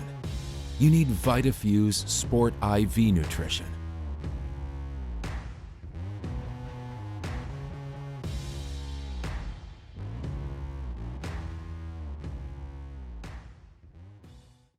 How do you say, "My attorney met with me personally"? Thanks, Lester. Thanks, Lester. How do you say, "I got the compensation I deserve"? Thanks, Lester. Thanks, Lester. How do you say, "I won my court case"? Thanks, Lester. 谢谢 Lester. Thanks, Lester. You're a good man. I am Lester Miller, and I will get you the compensation you deserve. Thanks, Lester. He ain't afraid of no one. Hello, I'm Joy Johnson at the Cottages on Westland, inviting you to come see our spacious assisted living suites. Each suite has its own kitchenette, private bathroom, separate bedroom, and living space. We provide meals, housekeeping and laundry services, personal care assistance, and a variety of daily activities. Come by and visit us soon. You'll see why our residents feel at home and why families trust their loved ones to us at the Cottages on Westland. Wheezing, itching, runny nose, and coughing. All these symptoms can be caused by allergies, which are very common in Middle Georgia. Airborne allergens can make it difficult to enjoy life around here, like tailgating or attending a ball game. Even that seasonal cold might be due to allergies. Give us a chance to fix that. It's what we do. With multiple locations in and around Macon, we help children and adults with allergies and asthma. We want to be your Middle Georgia allergy team. Macon Boots is the newest addition to Midtown Macon. With brands like Rocky, Ariat, Georgia Boots, and more, Macon Boots can help you find the boots you're looking for with unbeatable prices. Whether it's boots for work, everyday wear, or maybe boots are just your thing, we have a whole selection from America, Canada, and Australia. While you're here, make sure to check out our authentic belt buckles, handmade knives, genuine leather wallets, and much more that you can only find at Macon Boots. We fit Macon. Crosby Roofing is more than just a roofing company. It's a family-owned company with deep roots in Middle Georgia. So when the time comes for repairs or a new roof, you can trust your family's home to our family's commitment to quality. Quality you can look up to. Crosby Roofing. Do you want to win? Do you want to crush the competition? Do you really want it? To be the best, you need the best in nutrition. You need VitaFuse Sport. VitaFuse Sport provides IV hydration, vitamins, minerals, and amino acids for serious athletes. Our infusions are nearly 100% absorbed compared to only 20% of oral supplements. So whether you are trying to win a championship, set a new personal best, or just want to perform better and recover faster, VitaFuse Sport was developed for you.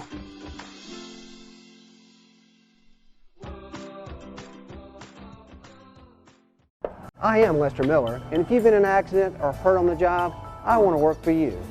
My office is right across the street from the Bibb County Courthouse, and it doesn't end there. Middle Georgia is my home. I graduated from high school here, college, and Mercer Law School. My family goes to church here, my kids go to school here. I work hard for my community, and when you need an attorney, I will personally take your call. Thanks, Lester. And I will work hard for you too. Contact Lester Miller today for your free consultation. Wheezing, itching, runny nose, and coughing.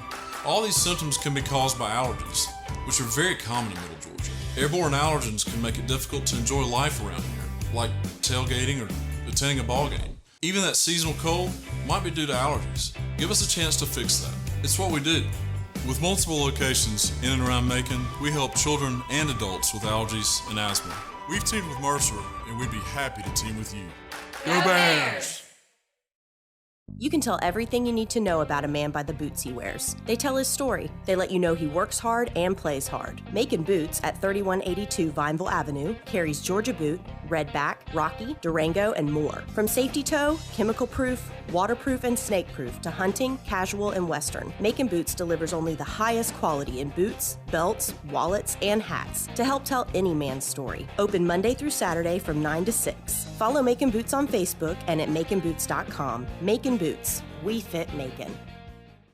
Hey folks, Russell from Gridiron Game of the Week. When you get ready to buy a new car or a newer automobile, there's always the dilemma of what to do with your current car. Well, that's where You Park 'Em, You Sell 'Em at 3306 Vineville Avenue comes in. You Park 'Em, You Sell 'Em is the original automobile dealership with the owner in mind. For 18 years, You Park 'Em, You Sell 'Em has been the only alternative to giving your car to a local dealer on a trade-in or trying to market your car yourself. So when you get ready to sell your old car, give them a call today at 254-6310. That's You Park 'Em, You Sell 'Em, 3306 Vineville Avenue.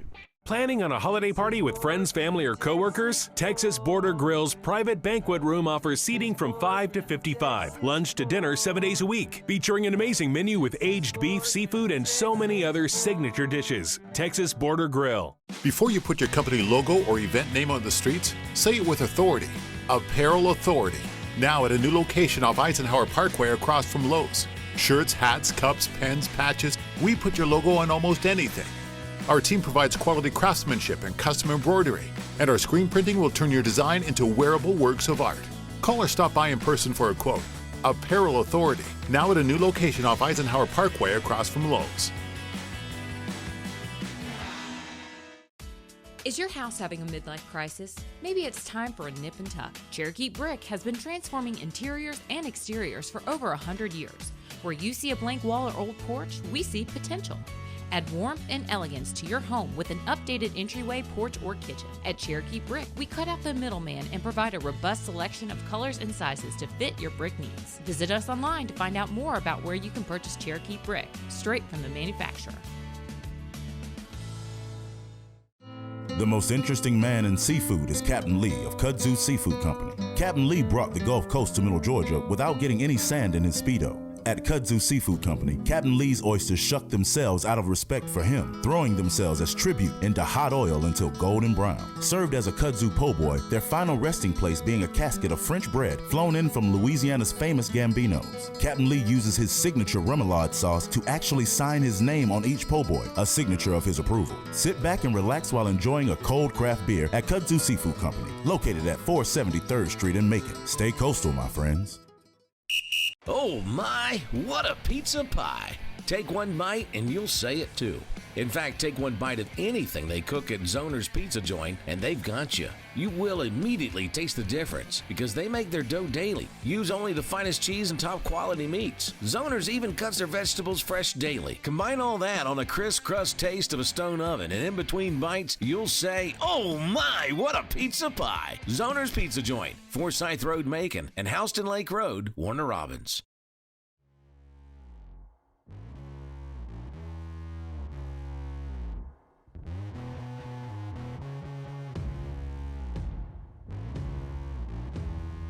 To be the best, you need the best in hydration and nutrition. You need VitaFuse Sport IV Nutrition.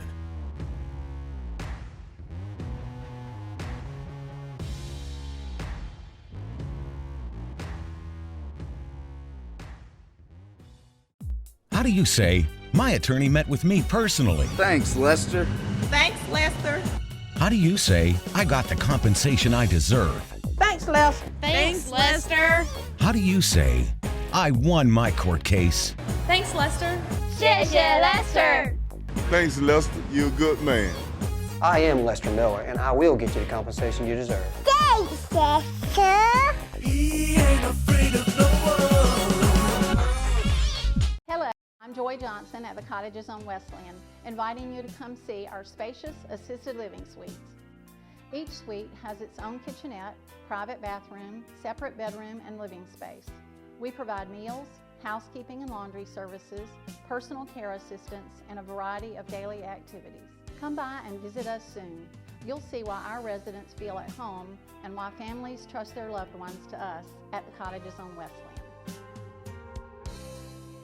Wheezing, itching, runny nose, and coughing. All these symptoms can be caused by allergies, which are very common in Middle Georgia. Airborne allergens can make it difficult to enjoy life around here, like tailgating or attending a ball game. Even that seasonal cold might be due to allergies. Give us a chance to fix that. It's what we do. With multiple locations in and around Macon, we help children and adults with allergies and asthma. We want to be your Middle Georgia allergy team. Macon Boots is the newest addition to Midtown Macon. With brands like Rocky, Ariete, Georgia Boots, and more, Macon Boots can help you find the boots you're looking for with unbeatable prices. Whether it's boots for work, everyday wear, or maybe boots are just your thing, we have a whole selection from America, Canada, and Australia. While you're here, make sure to check out our authentic belt buckles, handmade knives, genuine leather wallets, and much more that you can only find at Macon Boots.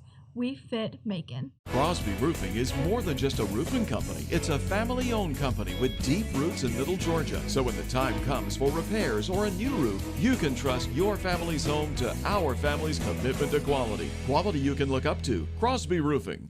Do you want to win? Do you want to crush the competition? Do you really want it? To be the best, you need the best in nutrition. You need VitaFuse Sport. VitaFuse Sport provides IV hydration, vitamins, minerals, and amino acids for serious athletes.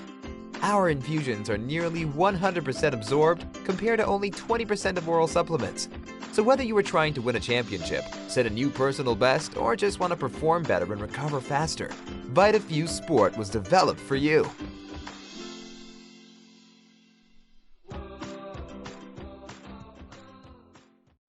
I'm Lester Miller, and if you've been in an accident or hurt on the job, I want to work for you.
Welcome back to Ed DePore. Russell East, Jordan West will make his way to the sidelines and try to get Coach Carroll coming out here for the second half. Right now, with 14 seconds to go, we'll bring in Michael Lau of the Central Georgia Sports Report. Good evening, sir. How are you? All right. How are you doing? I'm doing well. Pretty good football game. I tell you what, there's a little passing going on here down the stretch and some nice passing. I mean, some nice passes and some really sweet catches. Yeah, I'll tell you what. I've been really impressed with Dixon tonight. Yeah, Victor Dixon is that second half. He's on the money, and he led that last drive. And I'll tell you what, it was a sight to watch. It was just on the money and different passes. You know, it's not just a level of safety passes. You know, he's making his receivers are running routes. They're making catches. He's getting it to them. You know, the last touchdown he was a little off balance, but he put it out there, just heaved it, and that's where it needed to be. You know, I think Howard's going to have to make some serious. They're going to have to commit to either blitzing the crap out of them or covering the crap out of them in the second half of this game. A little bit of surprised is Quentin Sewell and his ability he's come out and thrown the ball more tonight probably than he has all year. Well, their secondary got away with one down here in the second quarter when the guy was holding onto the jersey for a little bit. Yeah, just a little bit. And I think it took that, and that might have been that would have been a catchable ball, I think. But yeah, I think they have to do that. They're going to have to do that with teams that are going to be fairly even up front. You've got to mix it up, unless your blocking is perfect and the running backs are making the right cuts. Well, Aiden Stewart, a big catch on the sideline over here. That was a beautiful play down in the corner. Perfect pass and catch. The only place it could go. Okay, so let's talk about now where we've got to be here for the second half of the game, in your opinion. Westside first, go. They're going to have to just keep on keep it on. But they can't make. They're gonna if they don't stop making mistakes, they're gonna have that one that bites them in the butt and has a hangover effect. All right, at some point Howard will take advantage of that. I'm going to interrupt you, and let's go down to the sideline. Jordan West has got the head coach down there. Jordan, take it away. He is with Paul Carroll of the Howard Huskies. All right, thank you, Russ. Okay, Coach, we just got done talking about how you got to win those individual battles. Tell us a little bit more about that. No doubt, and that's something we stressed all week long. On offense, there comes a point in time they're going to have one guy on defense and we might not be able to block. And, we got to run him over or run around him or make him miss. On defense, they're getting in a tight set and they're kind of running at us, and also they're spreading us out wide and they're throwing the ball deep, and it's one-on-one. And it's, who's going to get the ball, who's going to make the play, and right now they're making plays a little bit more than we are. So your secondary, how concerned are you about that?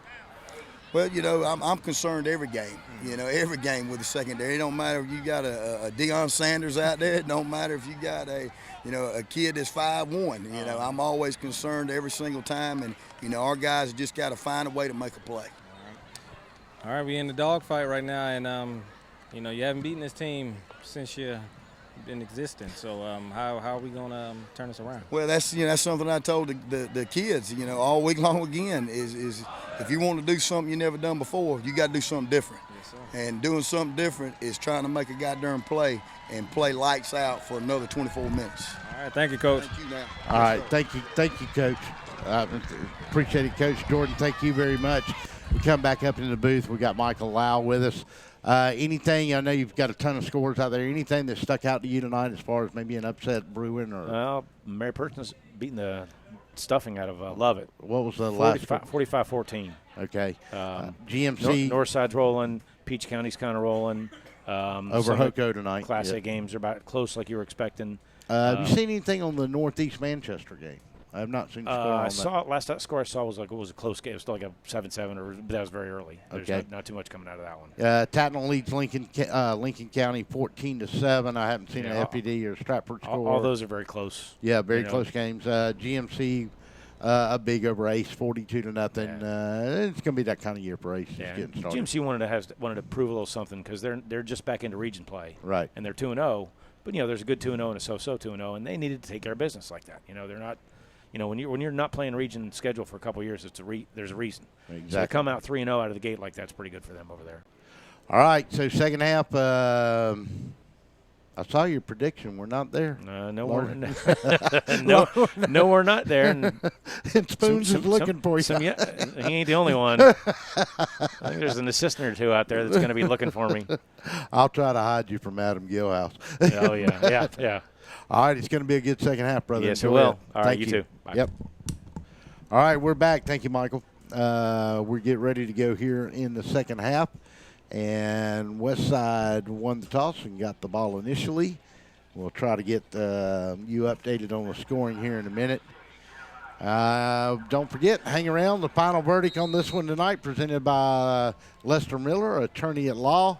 We'll also have our Crosby Roofing and Seamless Gutter player of the game. And it's going to go to the up back, and he's going to come to this side. And let's see, I think that may have been, was that Jeremiah Kelly back there? Yes, sir. And that's exactly who it was, Jordan West. Of course, will be with us on the sideline the second half for the VitaFuse sideline report. Vita-Fuse.com. To be in the game, you win the game, you got to stay in the game. Visit Vita-Fuse.com. IV hydration, not just for athletes, but for the working folks as well, too. Go check it out, folks, Vita-Fuse.com. Stay hydrated. That's what it's all about, whether it's in the boardroom or on the football field. So Quentin Sewell will come out and start the second half. He'll take it and hand it off on the inside run, and the Seminoles are going to guard that pretty well. And that was Meadows on the carry, and he's taken down by number 3 that time was DeMarcus Poston, and number 21, and that was Jalen Burnett as well, the outside linebacker. And I would imagine Jalen's probably related to one of the best high school linebackers I ever saw on this field, and that was Mr. Julian Burnett, and he was a good one. So a second down and 8, 11:18 to go. Sewell under center. Going to take and going to give it on a little cross buck action off that far side of the wing. And on the carry that time was Meadows, and he's going to pick up from the 42 and get out to about the 49. And let's see, they're going to mark him for a first down, and they are. Hey, Russ, I got a quick update here. We got Jeremiah Kelly. He went out with another leg injury, and they're working on him right now. Okay, thank you. Aiden Stewart will come to this side. Kelly's out, so that's going to mean Willis Jackson is back in. Take, and this time they will go to Meadows, and Meadows is going to run over a man down along the 43-yard line and fall forward to the 42. And that's a 8, maybe a 9-yard pickup. They'll give him the 41, and hard running that time by Meadows. Yeah, that free safety, Nate Brookins, he needs to pick up his helmet right there because he got ran over there. Got to get the tag number on that truck. Good hard hit. Quentin Sewell under center. Take, goes to Willis Jackson. He'll cut inside, cross the plane of the 40, pull into the 38, maybe the 39. I'm loving this. Go ahead. I'm sorry. Jalen Parker on the tackle. What were you saying, Jordan? I'm loving this Westside defense here. They're playing hard-nosed defense, making tackles. Yep, last play they got ran over, but, he come back with another big hit there. I'm loving it. So no gain on the play. First and 10. Ball reaches inside the 39. Going to take and go to Meadows, and the Huskies are going to get shut down this time, and that was a good play that time by number 21, and that was Jalen Burnett, one of them on the tackle for the Westside Seminoles, and he'll pick up a yard, and it's going to bring up a second down and 9. 9:42 to go here. We're all knotted up as we start the second half, 21 all. Like we said, didn't have a lot of scores. Mary Persons up big. Peach County was up big. Northside was up big. Take and going to give it to Coleman, and he's on the inside, and Jeremiah Kelly is back in the game that time. And he is back in. Yeah, it looks like he's limping there.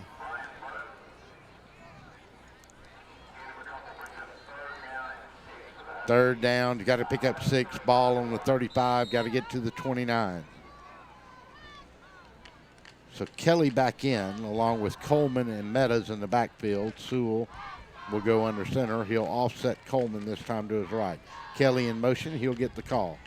Can't seem to cut much, and he cuts back in, and we're going to get a flag, and that might be a hold over there on the Huskies. Let's check it and see. He fell into about the 34.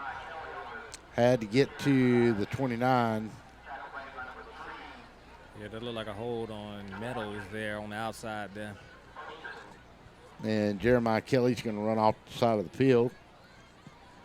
And he's got a little bit of a gait on him. He's just not 100%. Yeah. But it's nice seeing him out here toughing it out with the fellas. Yeah, trying to spark his club. And that is going to be a hold from about the 37. Going to push it back to the 47. So it's going to be a third down and 19.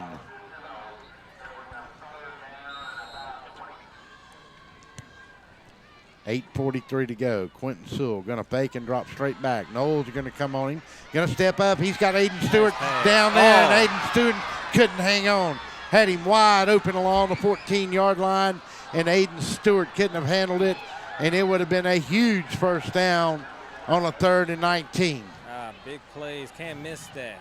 Can't miss that. Got to concentrate a little bit more.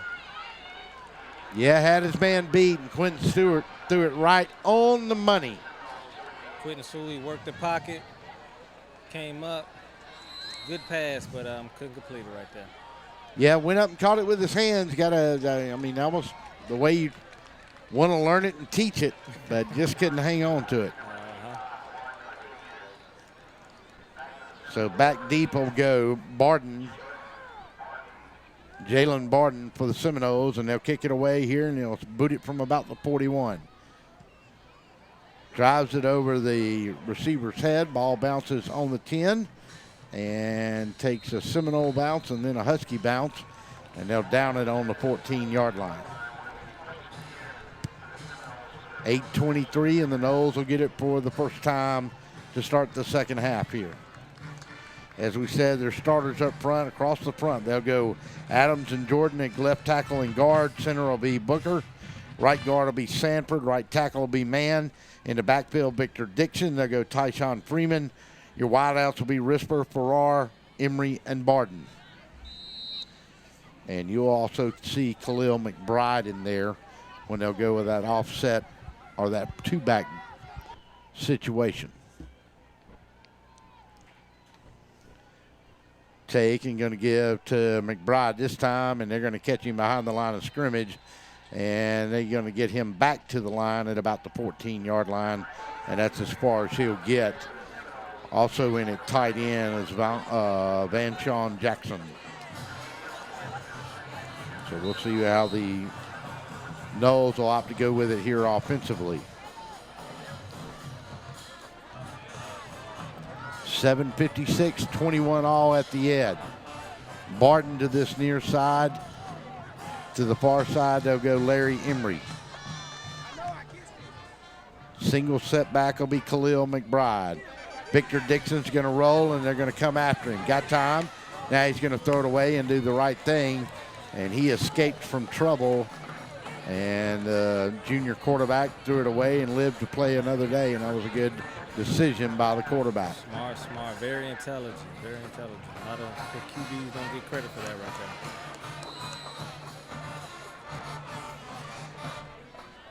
Third down and 10, 21 all. We don't have many scores for you.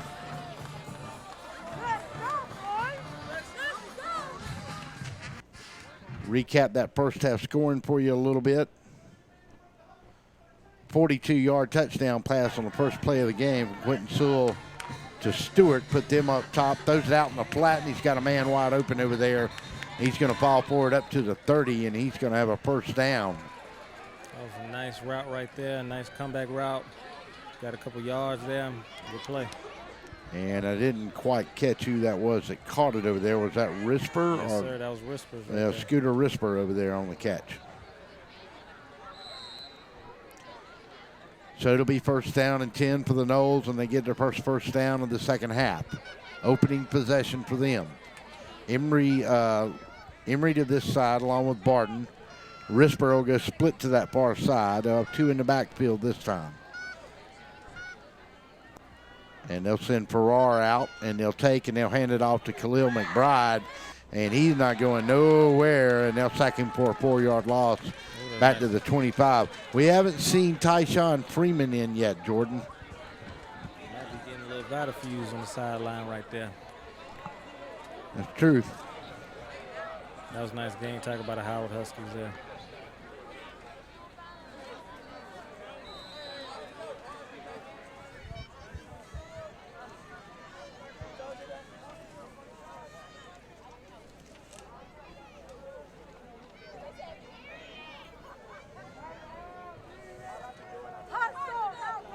Barton will come to this near side. They'll go Emery to the other side. Victor Dixon going to throw out in the flat, and somebody got their hand up on him.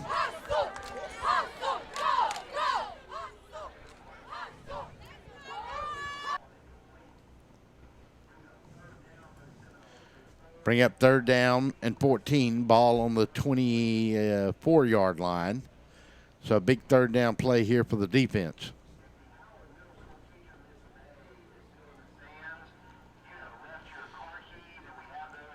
.636 in the second. 21 all. Howard drove it on their opening possession but couldn't make anything happen. Victor Dixon now rolls out. Pressure comes. Going to throw way out of bounds over here on the sideline. He was going to Barton. It's going to fall incomplete. And that's going to bring up a 4th down and 14. And the Seminoles are going to have to kick it away here. Tried to go for a comeback route there, but it was double covered. Good coverage right there for the Huskies. Yeah, and Dixon was under a little bit of pressure as well, too. The Huskies have been getting a little pressure on him tonight, but he is a dangerous quarterback, and he's got the guys that can go up and get it. And he's hurt him a couple of times by making those wise decisions out of the quarterback position. Snap, and it's going to be high. And McBride's going to try to run for a first down. And he's going to make a first down on a bad play on a high snap on a fourth down punt. And he's going to take it and turn it into a first down. And that's got to be disappointing for the Howard Huskies. They had him dead to rights on a high snap on the punt, and he got away and turned it into a first down on a 4th down and 14 play. Yeah, you can't let that happen. The Huskies, they got to be a little more smart out there. Botch play, you got to contain that.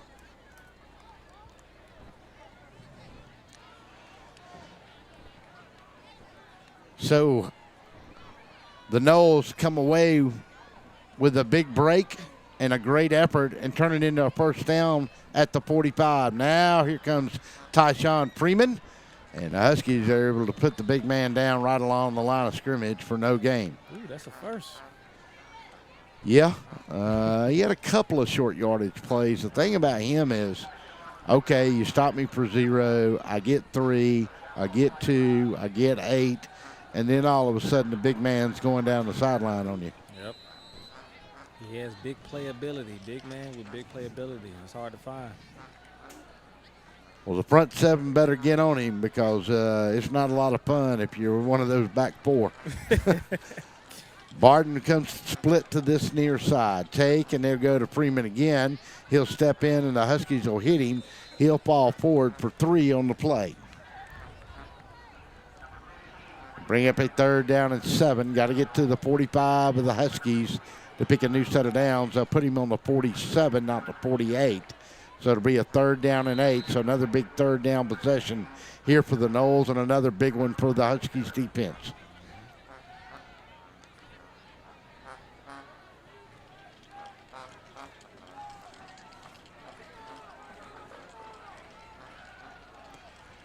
Khalil Johnson will be the tight end, and the Huskies jump, and they'll give them 5 yards, and that'll move it to the 48-yard line. And we'll go from 3rd and 8 to 3rd and 3, and that kind of stuff just kills you. Yeah, you gotta watch that ball there.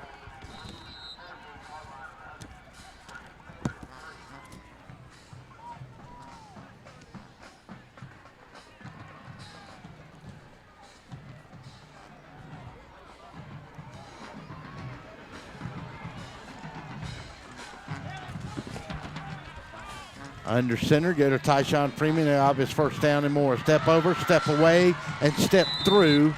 And he'll go from the 47 and get down to the 33-yard line, maybe to 34. And that's a 13, 14-yard pickup. And the Noles convert another 3rd down possession and keep the drive alive and go to the 32. So it's a 15-yard pickup for Tyshawn Freeman on the play. There goes that man, Freeman, the bulldozer. Barton to the far side. Take, and they'll go to him, and why not? And somebody will run in there and get him this time. And that was number 43. 43. Check the number there real quick. 43. That one was running away from me. C.J. Grimsley. And he's had a couple of good nights over the last few weeks for us here on DSBN from his linebacker position. Yes, he has. Nice big man. He's short and stocky. Nice wrap-up tackle right there. Barton split to that far side. They'll feed the beast. Freeman steps in. Got 5, got 7, got 8. He'll be short of the first down by about 2 yards. And he'll go from the 31 and get to the 25, maybe the 24.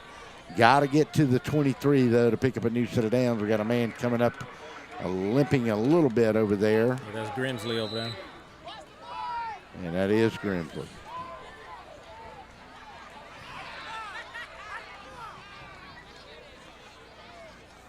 Third down and 2. Go to Freeman, and they're just going to run that crossbuck till they stop him. And they haven't been able to do it yet. And he'll lean in. Needed 2, got 4, first down and 10. Ball on the 20. They'll mark it dead on the 20-yard line. Nose into the ball toward the 19. So first down and 10, a methodical drive here that's got to be wearing on that Husky defense. 3:27, 3:26.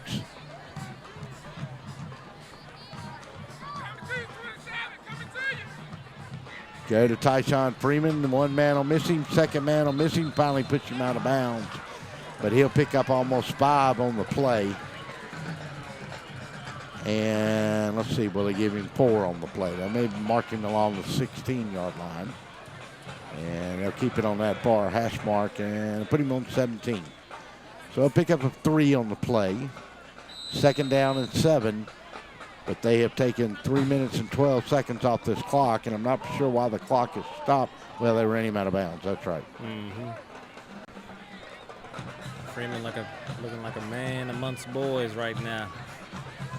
Farrar will be in the backfield with McBride this time as they'll give Freeman a breather.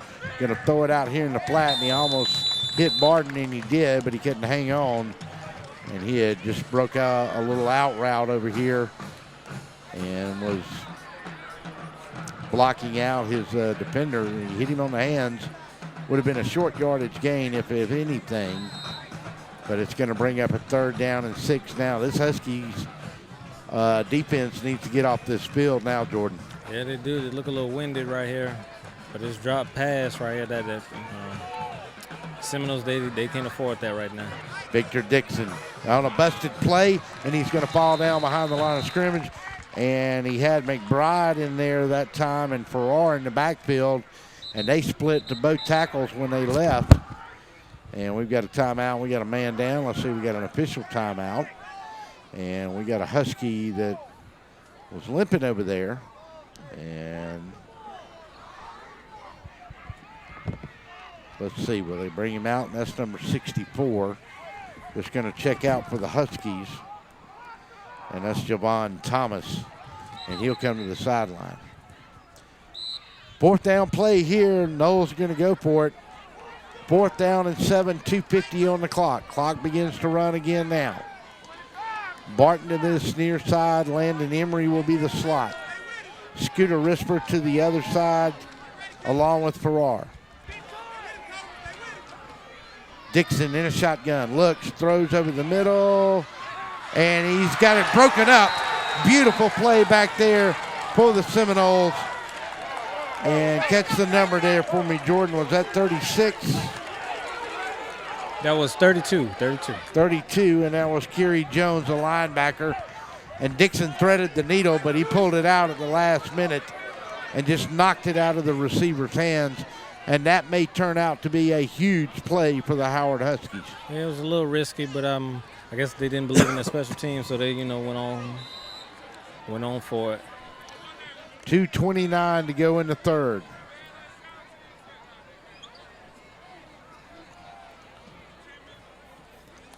They'll put Meadows and Coleman out here now. And Quentin Sewell will be in a shotgun. Kakin going to leave it with his lone back. And that's Jackson, I believe. And Jackson's going to step in. And he'll go from the 18-yard line and get to the 25 and pick up about 6.5 on the play. Got to get to the 28 to get a new set of downs, just beyond it. Now they'll flip him and go to the far side.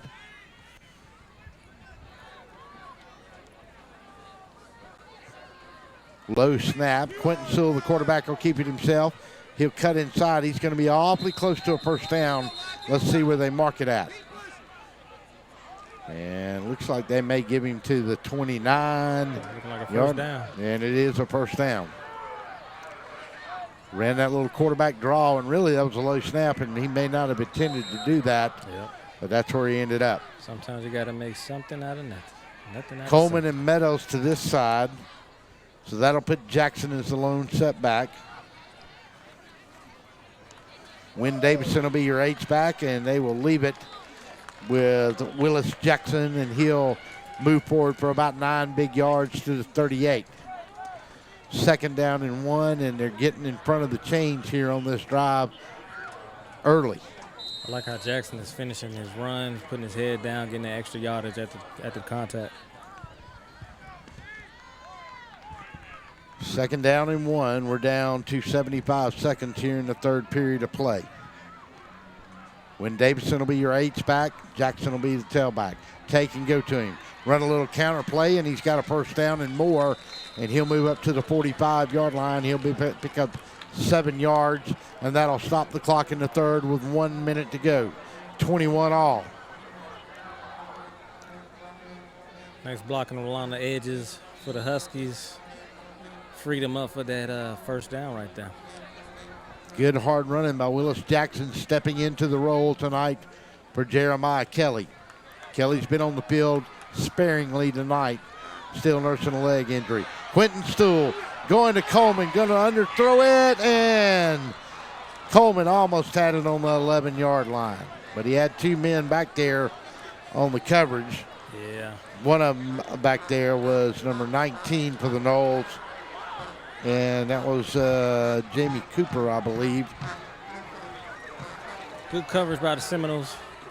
And it was a big hit over here on Sewell's when he launched the ball there. So it's good all-around defense right there. Kind of threw that one into double coverage. He's lucky he got it back. Yeah, I don't think he looked at his options there.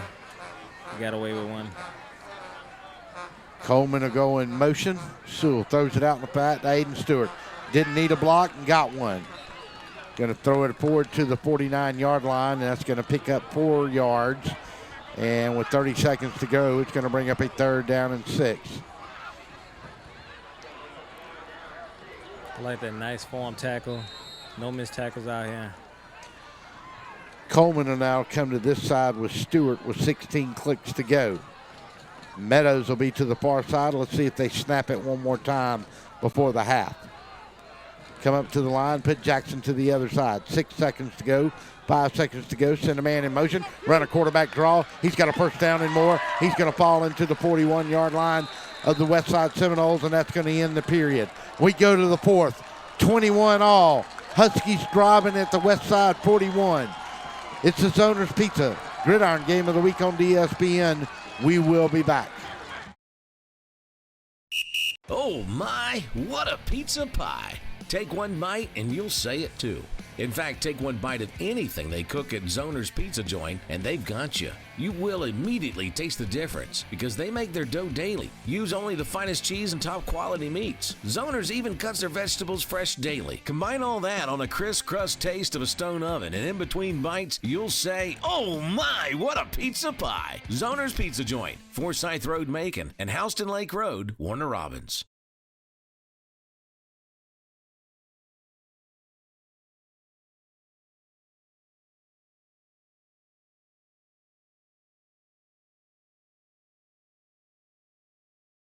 Welcome back to Ed DeFore Stadium. Russell Deese, Jordan West down on the Vita sideline report with us here tonight. Don't forget to stick around after the game for our final verdict on this one, presented by Lester Miller, and then our Crosby Roofing and Seamless Gutter Player of the Game presentation. And we'll talk to Jordan West here after this play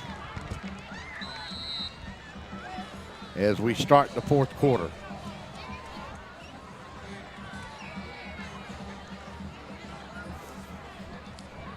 First down, ball on the 40.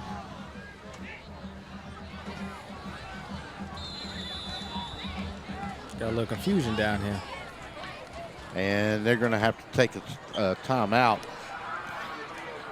We'll stay here and let's go down to Jordan West for a Vita Fuse halftime sideline report. And Jordan, we start this 4th quarter. We're knotted up 21 apiece. And this is about what we expected coming into this game here tonight. And it's been a physical contest, and this is a big drive for both of these football teams right now. Yes, this has been physical, hard-nosed football right here. If you're into defense, this is your game right here. Well, Westside got the drive, drove it in on a 4th down play, threw it in the end zone. A beautiful breakup by Grimsley on the in the end zone on the pass play, and that might be the play of the game right there. So who do you think is going to be the player of the game? I don't know. We've got a lot of candidates here, and we got 12 minutes of football probably still to figure that out, Jordan, because it's a tie ball game right now. So we get ready to start the fourth after the Huskies take a timeout, and Coleman's going to step in there, and he's not going to get much. He's going to get 2 or 3 before he's horse-collared over there, figuratively speaking, by number 48. And that was Brian Burton, the senior defensive lineman, who got his hands on him first. Yeah, he was lucky he didn't get called for that right there. Can't afford any more penalties. 2nd down and 8, ball on the 38. Huskies defense made a big play in the end zone. Now they come back. Go to Willis Jackson, and he'll step in, and he'll get to the 36-yard line, and he'll pick up 2 yards. And that's going to bring up a 3rd down and 6 to go here. So a big 3rd down. Coleman and Meadows come split to this near side. Wynn Davison is your H-back in there. Quentin Sewell is at quarterback. Willis Jackson will be the lone setback. Take. Sewell's going to run this way on a design draw. Westside's going to snip it out. He's not going to get very far. He's going to get back to the line of scrimmage, and he's going to get gang tackled. And the man that's going to come in there and get him and wrap him up to start with and not let go of him was big number 70, Terrell Mitchum. And he's just a sophomore. And Quentin Sewell is slow to get up. He look a little dazed right now, shaking his head off. 4th down, and they stopped the clock there for a second. And let's see what they decide to do. And Quentin Sewell is bent over. And that is not a good sign if you're a Howard Husky. Now they'll roll the clock on a 4th down and 6. Coaches have already burned 1 of their 3 timeouts already, and let's see what they do. They are going to go for it. Now they're going to punt it away, and probably a good decision because they might be able to flip the field here. Yep. And the coach is going to come over and talk to Quentin and make sure he's okay. They can't afford to lose him. They already lost Kelly. Good snap on the punt. He's going to get it away. It's going to go off the side of his foot. It's going to land on the 20. Take a little bit of a Howard bounce, roll inside the 16, maybe. And die right there on the 16. So that's where the Seminoles will take over on downs with 9:49 left in this football game. We are in a defensive struggle right now. We are that. First half, ball was slinging up and down the field. Well, you know what they say about this. Now it's what they call the rubber band time. Because now both of these teams are twisting on a rubber band at the same time. And at some point, somebody's going to bust something. Something got to give. Victor Dixon in a shotgun. Single setback is Tyshawn Freeman. And Tyshawn's going to step in. He's going to go from the 16 to the 17, and that's about all he's going to get.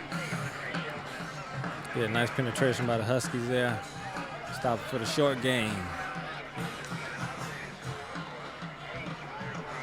Ball will go to the 17, just outside of the 16. We're going to call it 2nd and a long 9.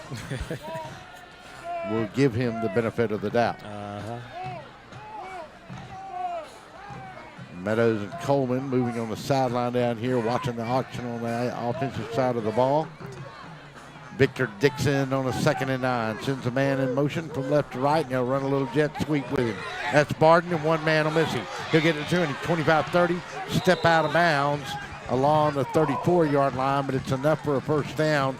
He'll pick up 18 big yards, and it'll be a 1st down. So the Noles will try to drive it with 8:58 to go in the game, and we're knotted up at 21 apiece. We got Barton with the sweep there. Nice, quick. He got around number 32, the linebacker there. Got some extra yards. It's looking real good for Westside right now. 1st down along their own 34-yard line. Scooter Risper will come to this side. Farrar will be in an H-back position take, and they're going to give it the big man Freeman, and he's going to run and get to the 40 and roll into the 42, and he'll pick up 8 yards on the play. Got to get to the 44 to pick up the 1st down. And we have a flag on the field along the 39, and that was away from the play. Let's see what it is. Holding. It's going to be holding against the Seminoles from the 40. That'll take it to the 30. And that's going to bring up a first down and 19 now. Mental mistakes, can't have them. It's a close game here, 8 minutes left. Got to tighten up. Yeah, you had it on a big run like that. Yeah. And the other thing is, it's, as usual, 10 yards away and behind the play.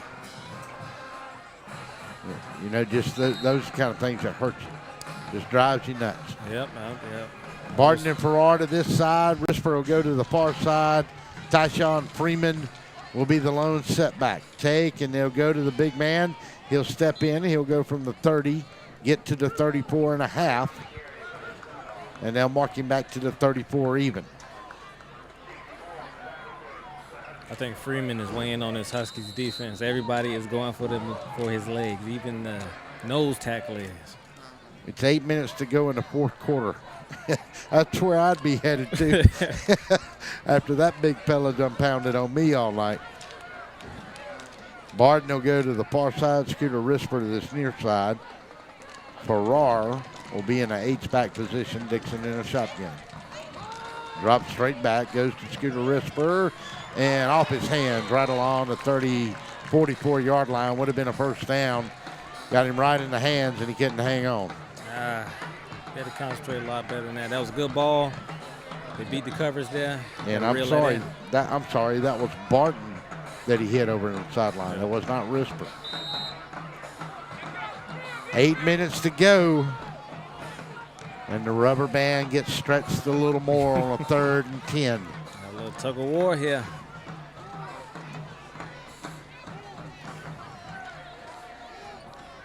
Khalil Johnson will check out. They'll go Barton and Emery to the one side. They'll go Farrar and Risper to this near side with a single setback. Huskies come up in a 4 front. Throw it over the middle, almost intercepted. Had a man breaking on it, number 43. And that was number 43, and that was C.J. Grimsley. And he almost had a big play. Grimsley with the big hand up there almost had the interception. It was nothing but clear grass right here, so that would have been a touchdown. So on a 4th and 10 now, be careful here, because Spoons Risper will make you pay if you turn your back on this punt. They have already converted one, and Khalil McBride will go back. Now, the other one was a busted play, but do not kid yourself. 21 all. What will Westside do? They get a snap, kick will come, and it's a high, long kick, and he'll get it a turnover. And it'll land on the 20. It'll go back inside the 5, and it'll make it to the end zone.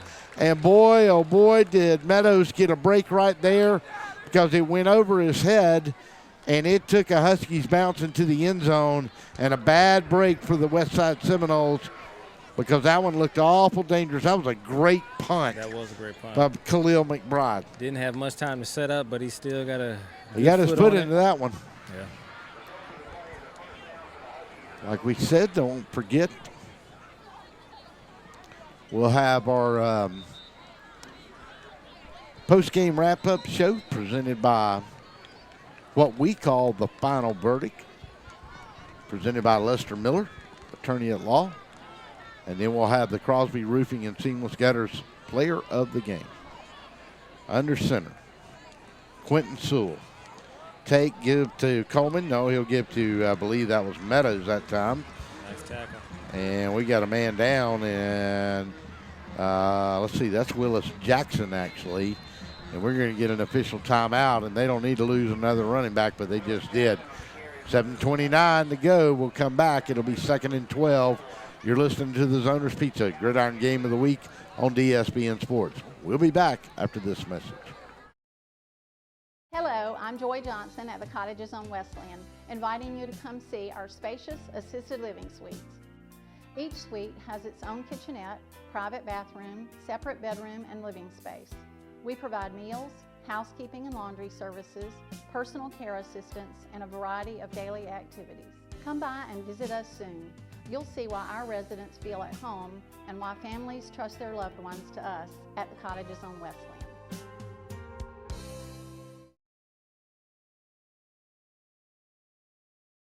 Crosby Roofing is more than just a roofing company. It's a family-owned company with deep roots in Middle Georgia. So when the time comes for repairs or a new roof, you can trust your family's home to our family's commitment to quality. Quality you can look up to. Crosby Roofing. How do you say, my attorney met with me personally? Thanks, Lester.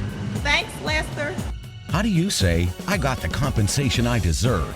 Thanks, Lester. Thanks, Lester. How do you say, I won my court case? Thanks, Lester. 谢谢 Lester. Thanks, Lester. You're a good man. I am Lester Miller, and I will get you the compensation you deserve. Thanks, Lester. He ain't afraid of no one. Welcome back to Ed DePore. And Willis Jackson has gone out. Looked like an instep problem, maybe an ankle. Yeah. Jeremiah Kelly is back in the game. Take, and Quentin Sewell's going to roll and look, and he's going to throw it up to Aiden Stewart, and he made a mistake, and he got away with it.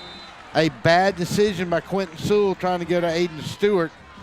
And Knowles had number 2, Jalen Kennedy, out there waiting on him. And Jordan West, boy, that could have been the mistake of the ball game right there on that throw. Yeah, I think they need to stick with the run. Candy with the nice coverage right there, cut, jumped the route right there. He just need to get his paws on it.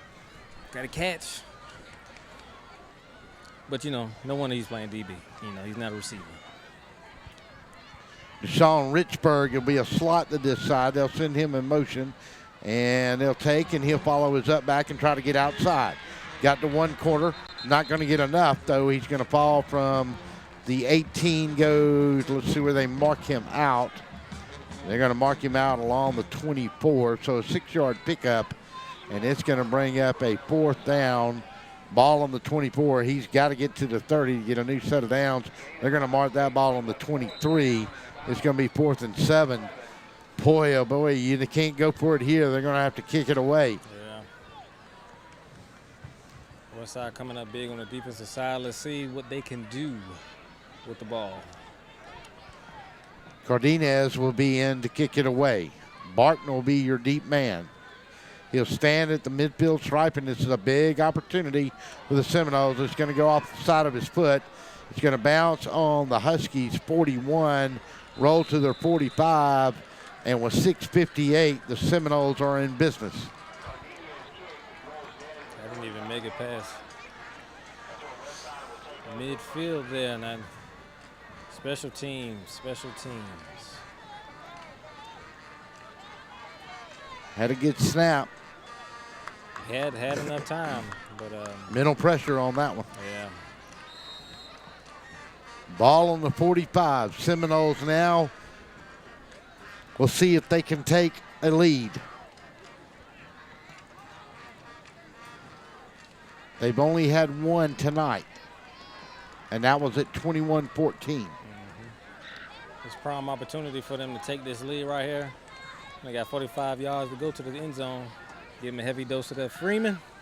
Tyshawn Freeman, he'll get the ball. They'll tackle him behind the line of scrimmage, and he'll go down on the 50. He'll lose 5 on the play, and the Huskies weren't fooled on it that time.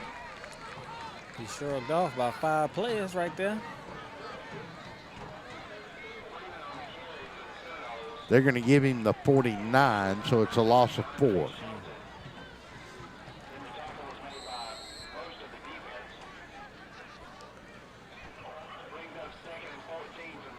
Now, if you do that too much, Victor Dixon will make you play, and he will go up top on you on a fake on that. I see the Huskies, they have changed their coverage here. Barton will go to that far side. They'll go 2 tight ends this time with double backs. Dixon under center. Goes to Khalil McBride. He'll get his 4 back and get back to the original line of scrimmage. Maybe step forward to the 44. Got to get to the 35, bring up a 3rd down and 9. Let's see where they mark him at. Yeah, they're going to give him that 44-yard marker, so it's going to be a 3rd down and 9. Time is of the essence. 5:48, 5:47, 5:46.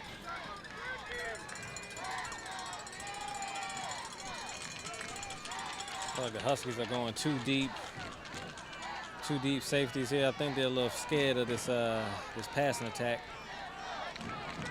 Barden over the top to the far side. Take, and they're going to get Tyshawn Freeman. Big man's going to step in. The Huskies going to meet him head up after a 1-yard gain. He's going to get to the 43, and it's going to bring up a 4th down and 8 now. A huge 4th down play here with 5 minutes to go in this game as we get to the 5-minute mark now. Scooter Resper will check in. Landon Emery will check in. And they're going to go with the 4 wideouts here. I like this set here. They need to stay aggressive. Cimarron Farrar. Scooter Risper to this side. Emery in a slot to the far side. Barden at wideout. 2 backs in for protection. Going to look. Victor Dixon's going to throw it out, and he's got a man wide open on the 32-yard line. On a 4th and 8, he just got 13 in a new set of downs and stops the clock at 4:35. And the Seminoles now sit on the 32 of the Huskies. Easy pitch and catch for Dixon to Barden right there. 1st down. Keeping that ball moving, keeping his clock moving as well. Giving Barton a lot of respect on his speed. He'll go split to that far side with Landon Emery. To this near side will be Scooter Risper. They'll go doubles in the backfield again. And the right tackle, left tackle will move. And that was number 79 on the play that moved that time. And that was Sean Adams Jr. Dixon and Risper, they're getting into the lineman right there. They know they can't afford a penalty. 4 minutes, 30 seconds left. It's tight, 4th quarter. Can't have many mistakes like that. Risper to this near side. Barton and Emery to the far side. Dixon in a shotgun on a 1st and 15. Going to take in a little bit of a busted play, and they're going to catch the man behind the line of scrimmage, and that was Cimarron Farrar. He'll fall forward, and let's see what he'll get. He'll get back to the line of scrimmage. He'll get to the 37. Maybe picked up a half a yard on it. No gain, they say, though. Coleman has now checked in at the right corner.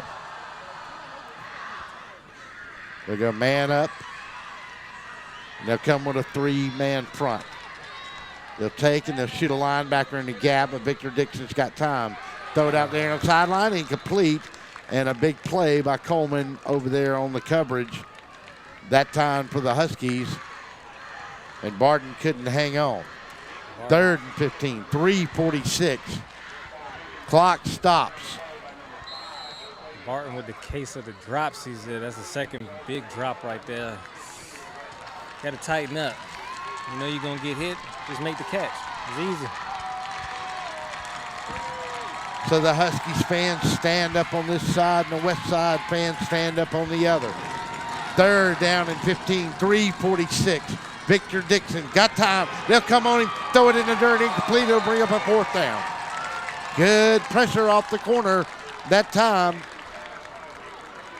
They couldn't keep him off Dixon. And he really made a good decision, kind of threw it off his back foot, but lucky for him, he went down in the turf around the 29-yard line. Very smart play. Live to see another day. 4th down and 15. Ball on the 33. Make it the 38. Got to get to the 22.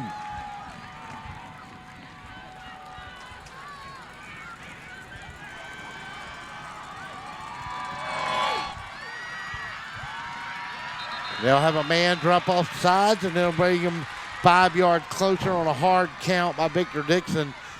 Good play by that's an experienced quarterback under center drew him off sides like that. Yeah, that was number 60 Bash right there. Got to look at that ball. Got to pay attention to that ball. I know it's a big game, but got to be a little more heady there. 4th down and 10 for the Seminoles. 21 all is our score. 3:42 left in this one.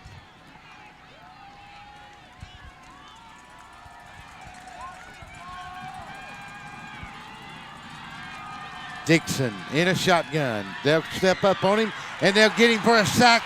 and the Huskies will sack him along the 37-yard line, along the line of scrimmage, and the defense makes a huge play. And now the Huskies will have the ball with 3:28, 3:27. Now, wait a minute. Now, why won't they stop the clock on a change of possession? They need to put some time back on that clock, I would think. Weirder things have happened. 3:13.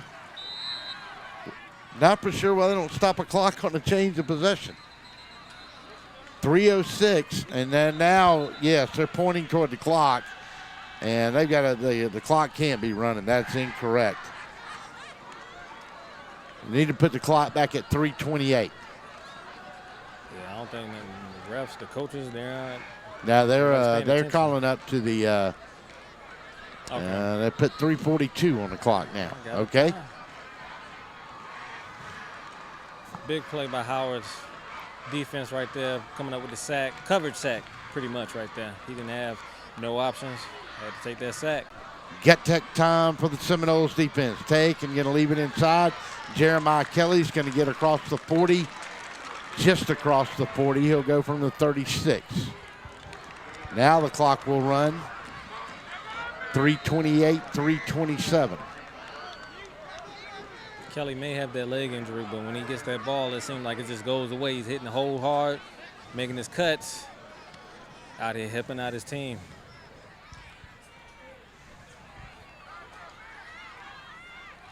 And they're going to jump offside, and it's going to back them up 5.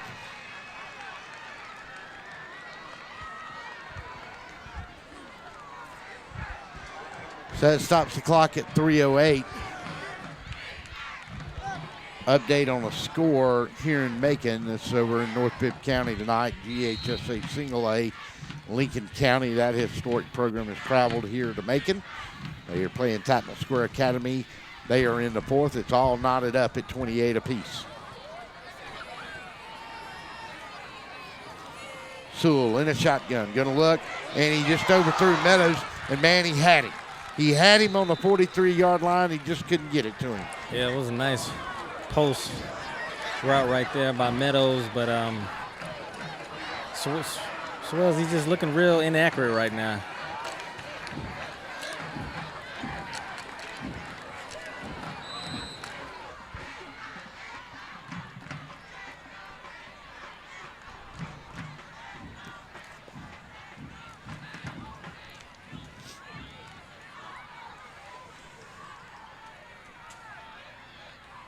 Sewell in a shotgun, 2:50 to go. 3rd and 11, big play offensively here for the Huskies.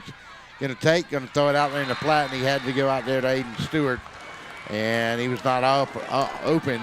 And now 4th down decision with 2:39 to go in this ball game. What do you do here? You got to kick it away here and play defense. Yeah, you got to rely on your defense. Suze, he's looking real inaccurate right now. May have to rely on that running game next time they get the ball, or if they get the ball. Ball is on the 36. And it's going to be imperative that you get a man in there that kicks the ball well this time.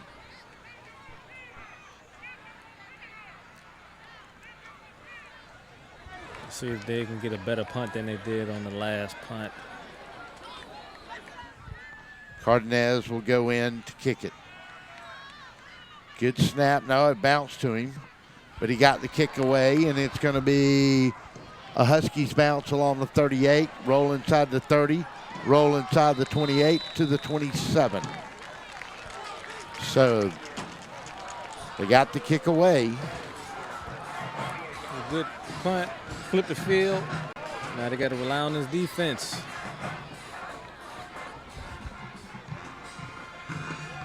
Ball on the 28. This is a non-region game. Of course, Howard is 4A. Westside is AAA.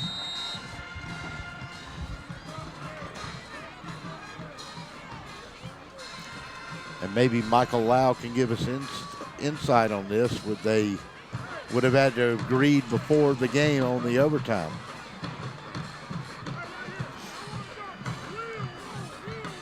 Well, here we go. 2:29. Victor Dixon.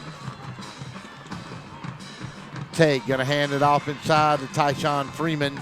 And the big man's going to go from the 28-yard line. And he's going to get across to the 33. So a pick up of 5 on the play.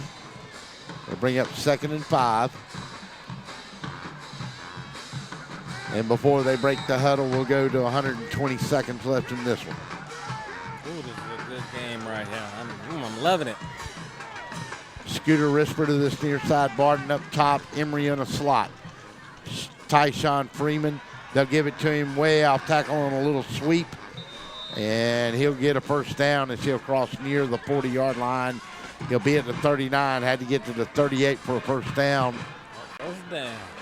1st and 10. Stops the clock at 1:44. And the wind seems to have picked up a little bit down there on the field.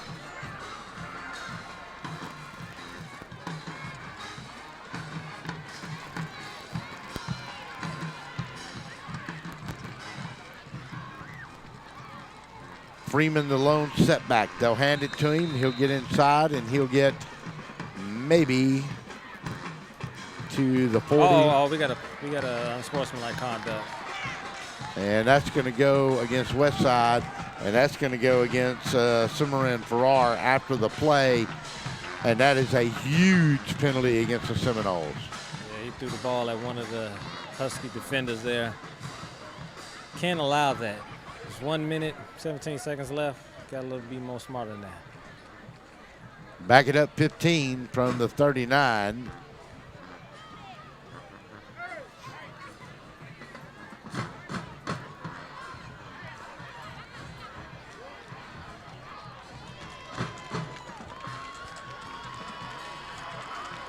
And let's see, they're going to back it up to the 24. So 1:17 to go in this one, 21 all. And it's going to bring up a 2nd down and 25.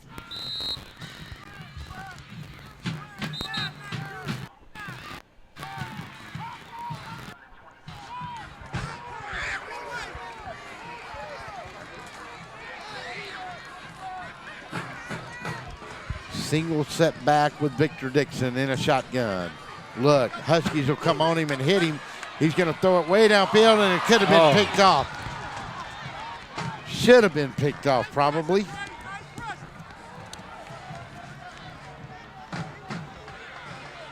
Hargrove on the covers right there, right between his hands. He should have had that. That would have been a big play for the Huskies. Yep, Lorenzo Hargrove back there on the coverage. And so a 4th down and 25, and the clock is at 1:02. Well, you wanted a ball game that came down to the wire? You got it. Loving it. Friday night lights. Nothing like it. Khalil will be in punt formation. Quentin Sewell will be the deep man. Almost blocked it. He got a huge kick. Ooh, he was going to land on the 39. Going to take a bounce. Quentin Sewell's going to pick it up. Come up this near sideline. Get to the 50. He's going to get hit out of bounds. And that's going to add 15 more on it. Oh, big play, big return. It looks like we might have a late hit here.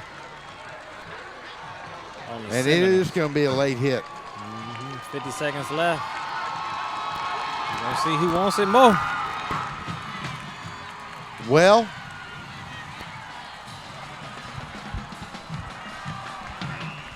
.8 seconds left, 21 all. About as good as it gets.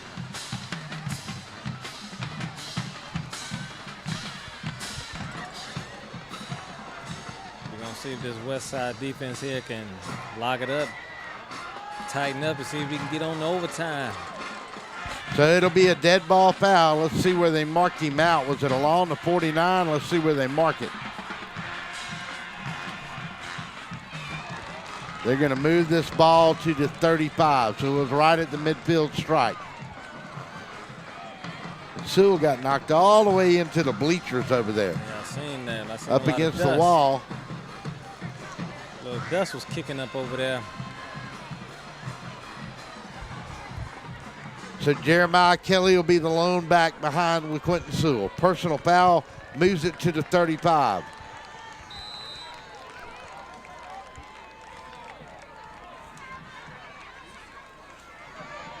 Take goes to Jeremiah Kelly. He hadn't run much tonight. Nice tackle. And he got outside, and he's going to come up limping again, and he's going to have to come out. He got hit right on that bad left leg.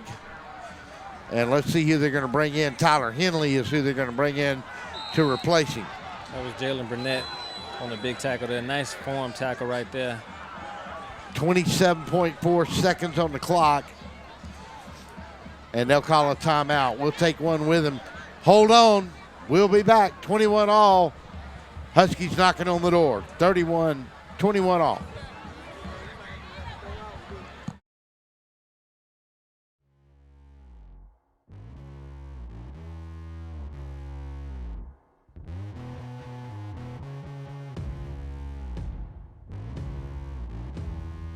To be the best, you need the best in hydration and nutrition.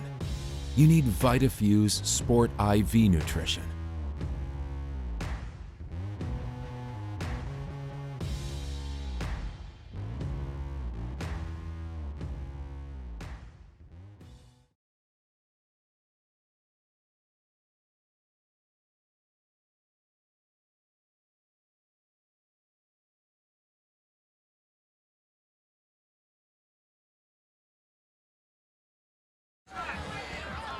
Welcome back to Ed DePore. 27 ticks, ball on the Westside 31. They're running out of running backs for the Huskies. Tyler Henley now in. Take. Quentin Sewell gonna look, gonna throw over the middle. He's got a man down on the one. He got a touchdown. He got a touchdown. He got a touchdown. Touchdown Huskies. Touchdown Huskies. 20.5 seconds to go. He caught it. Players, big players make big plays. I couldn't see who it was. Tyler, who was it? Meadows. Jordan, you with me? Yeah, that was Meadows on the catch right there. Nice adjustment mid-route. Nice play, good catch. Fell into the end zone. 27-21. Elizabeth Rodenroth can make it 28-21 with 20 ticks to go. Snap, touch, kick is up, kick is good. Timeout on the field, 28-21, 20 to go. We'll be back from Ed DePore. Oh my, what a pizza pie. Take one bite and you'll say it too. In fact, take one bite of anything they cook at Zoner's Pizza Joint and they've got you. You will immediately taste the difference because they make their dough daily. Use only the finest cheese and top quality meats. Zoner's even cuts their vegetables fresh daily. Combine all that on a crisp crust taste of a stone oven and in between bites, you'll say, oh my, what a pizza pie. Zoner's Pizza Joint, Forsyth Road, Macon, and Houston Lake Road, Warner Robins.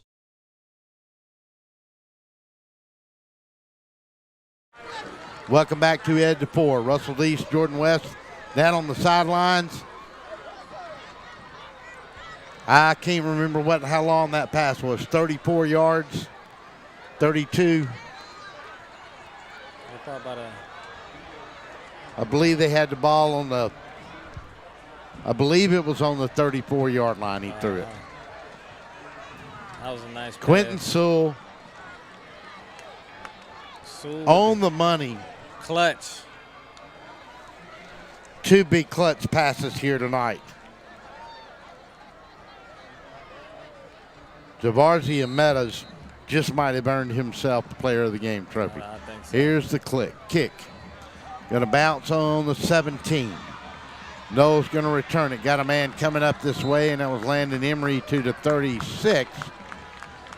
And with 15.5 seconds, are you kidding me? I don't think it's over. You think it's over? Heck no. No, we got never 15.5 seconds. Anything can happen. They got that passing attack with Dixon. They got a nice old line pass protection there. I think they do have a chance. They have beaten them on big plays, so you never know. If you're Coach Carroll, you don't let anything get in front of you. He's a defensive-minded guy. Yeah. Do not let anything happen here. Yeah, they got 2 high safeties. They're real deep. Look like 20, maybe 30 yards off the ball here. Yeah, back deep over there. They're going to have Hargrove. Whew. Well, don't forget, coming up, it's our final verdict on this game, the post-game wrap-up show presented by the law firm of Lester Miller, attorney at law. And then our player of the game trophy presented by Crosby Roofing and Seamless Gutters. We'll have both of them. Jordan West will be down on the sideline for a VitaFuse sideline report with the coaches and our player of the game. And we might want to send somebody up here to get our player of the game trophy. Oh, I think so. So that might be a good idea if you can find our sideline cameraman.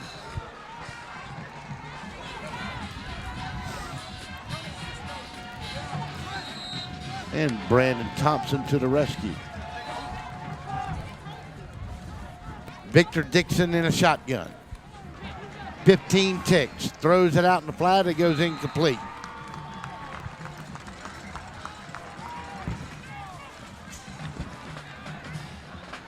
.7 seconds left. Got nice pressure off the edge by Corey Jordan there. Yes, it was when he got him. He almost got to him.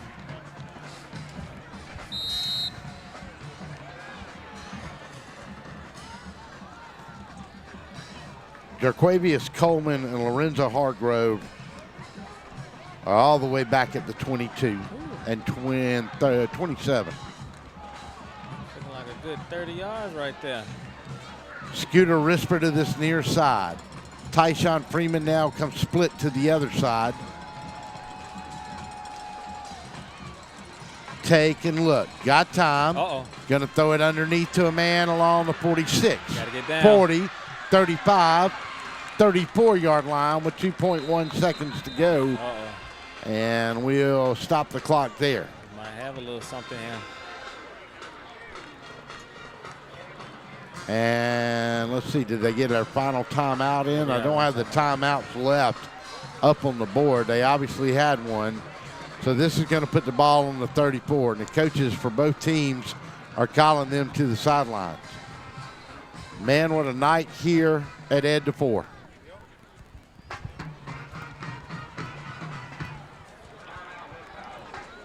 This game has gone down to the wire, literally.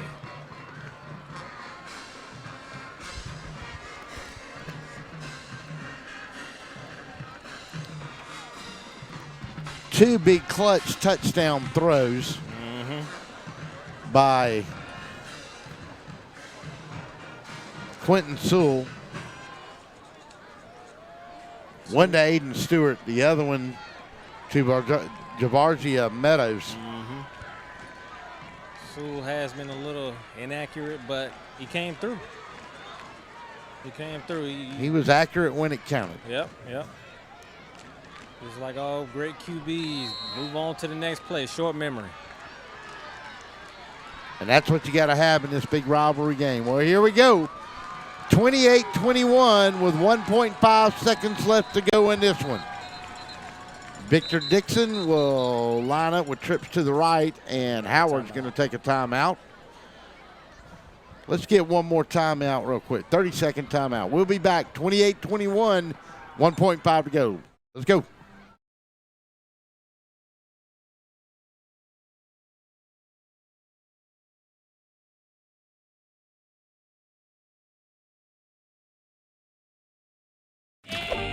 Macon Boots is the newest addition to Midtown Macon. With brands like Rocky, Ariat, Georgia Boots, and more, Macon Boots can help you find the boots you're looking for with unbeatable prices.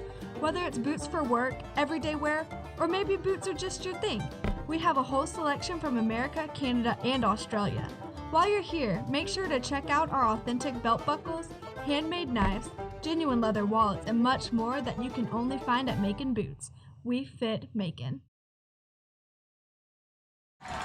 Welcome back to Ed DeFore. First and 10, ball on the 35, 1.4 seconds to go, trailing by 7. Victor Dixon on the last play of the game. Going to heave it in the end zone. Somebody better turn around. And it's intercepted. Lorenzo Hargrove got an interception. And the Huskies have done it. Oh, they're going crazy out here. The Huskies have done it. They have won this football game. They have beaten the Westside Seminoles for the first time in their history. I don't think we're going to get a midfield handshake here. Well, it needs to happen, and I'm sure these coaches will make it happen. Yep. Got to show Well, that sportsmanship. Yes, sir. They'll let them celebrate for a minute. And love what Coach Risper's doing with his football team. Oh, man, that was a great game. Really great game. And now these kids will come back, and Coach is going to get doused. Oh, my goodness. That's what I'm talking about. Well, we'll take a timeout. We'll come back and get the final verdict on this one. 28-21. The Huskies have done it, and the two teams will meet at midfield and shake hands. We'll be back after this for the final verdict. How do you say, my attorney met with me personally? Thanks, Lester. Thanks, Lester. How do you say, I got the compensation I deserve? Thanks, Lester. Thanks, Lester. How do you say, I won my court case? Thanks, Lester. 谢谢 Lester. Thanks, Lester. You're a good man. I am Lester Miller, and I will get you the compensation you deserve. Thanks, Lester. He ain't afraid of no one. It's time for the post-game wrap-up. Let's head back to the stadium and get the final verdict on this one, presented by Lester Miller, attorney at law.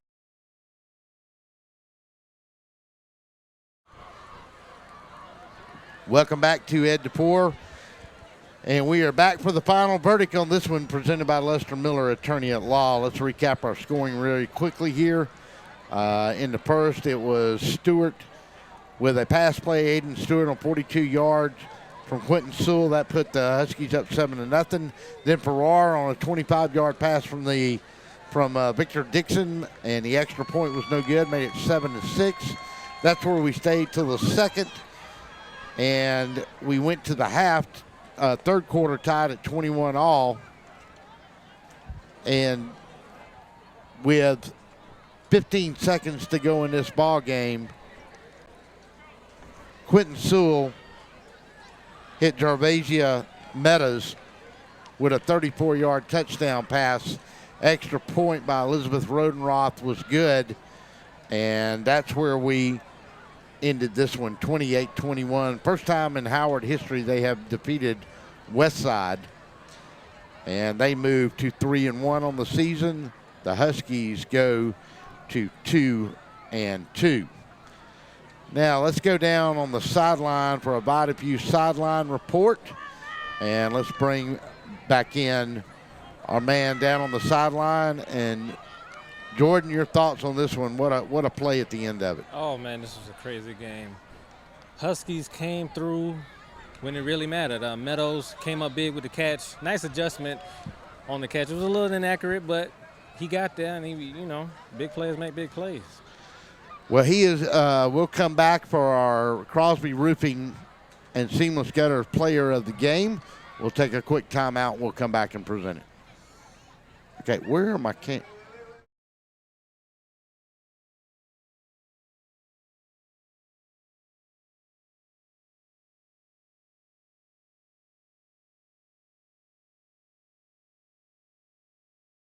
Crosby Roofing is more than just a roofing company. It's a family-owned company with deep roots in Middle Georgia. So when the time comes for repairs or a new roof, you can trust your family's home to our family's commitment to quality. Quality you can look up to. Crosby Roofing.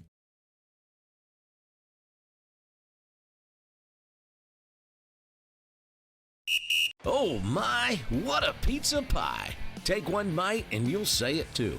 In fact, take one bite of anything they cook at Zoner's Pizza Joint, and they've got you. You will immediately taste the difference because they make their dough daily. Use only the finest cheese and top quality meats. Zoner's even cuts their vegetables fresh daily. Combine all that on a crisp crust taste of a stone oven, and in between bites, you'll say, "Oh my, what a pizza pie!" Zoner's Pizza Joint, Forsyth Road, Macon, and Houston Lake Road, Warner Robins.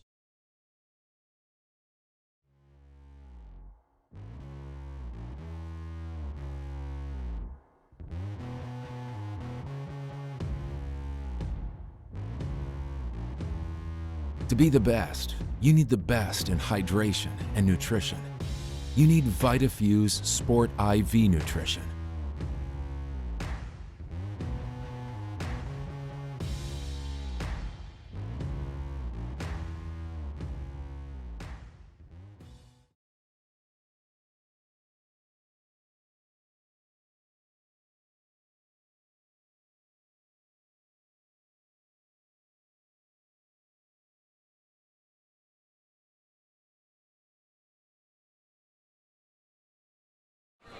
And welcome back to Ed DePore. It is time for our Crosby Roofing and Seamless Gutter Player of the Game, and we are waiting.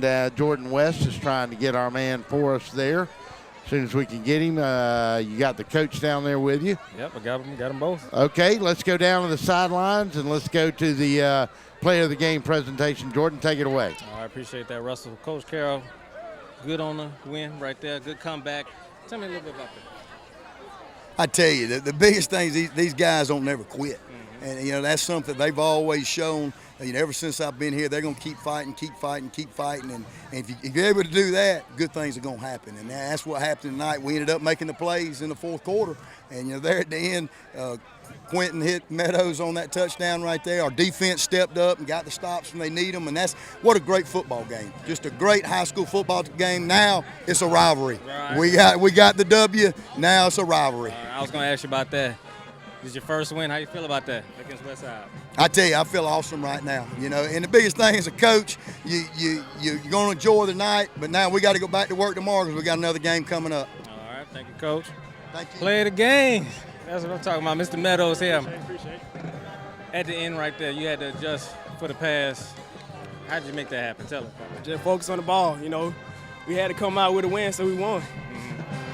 All right. Play the game. Mr. Meadows here. All right, thank you, Jordan. Gervasia Meadows is our player of the game. Once again, our final from here tonight at the Ed. 28-21, the Huskies, first time in their history, have defeated the Westside Seminoles. They moved to 3-1. Seminoles go to 2-2 on the year. Don't forget, next Thursday night, we'll be live at Zoner's Pizza on Forsyth Road for Gridiron Gab from 6:30 to 8:30. Also want to remind you, Monday night, the Methodist Children's Home on Pierce Avenue, the Make a Touchdown Club kicks off its 73rd season as we started off 6:30. Find out more, log on to makeatouchdownclub.com. We'd love to have you as a guest. Includes dinner in the program for just $30. Come find out what it's all about. Once again, your final from Ed DePore, 28-21. Huskies win it. We'll see you all next Thursday night from Zoners and next Friday night from the stadium. That's going to do it. Our time is up. We thank you for yours.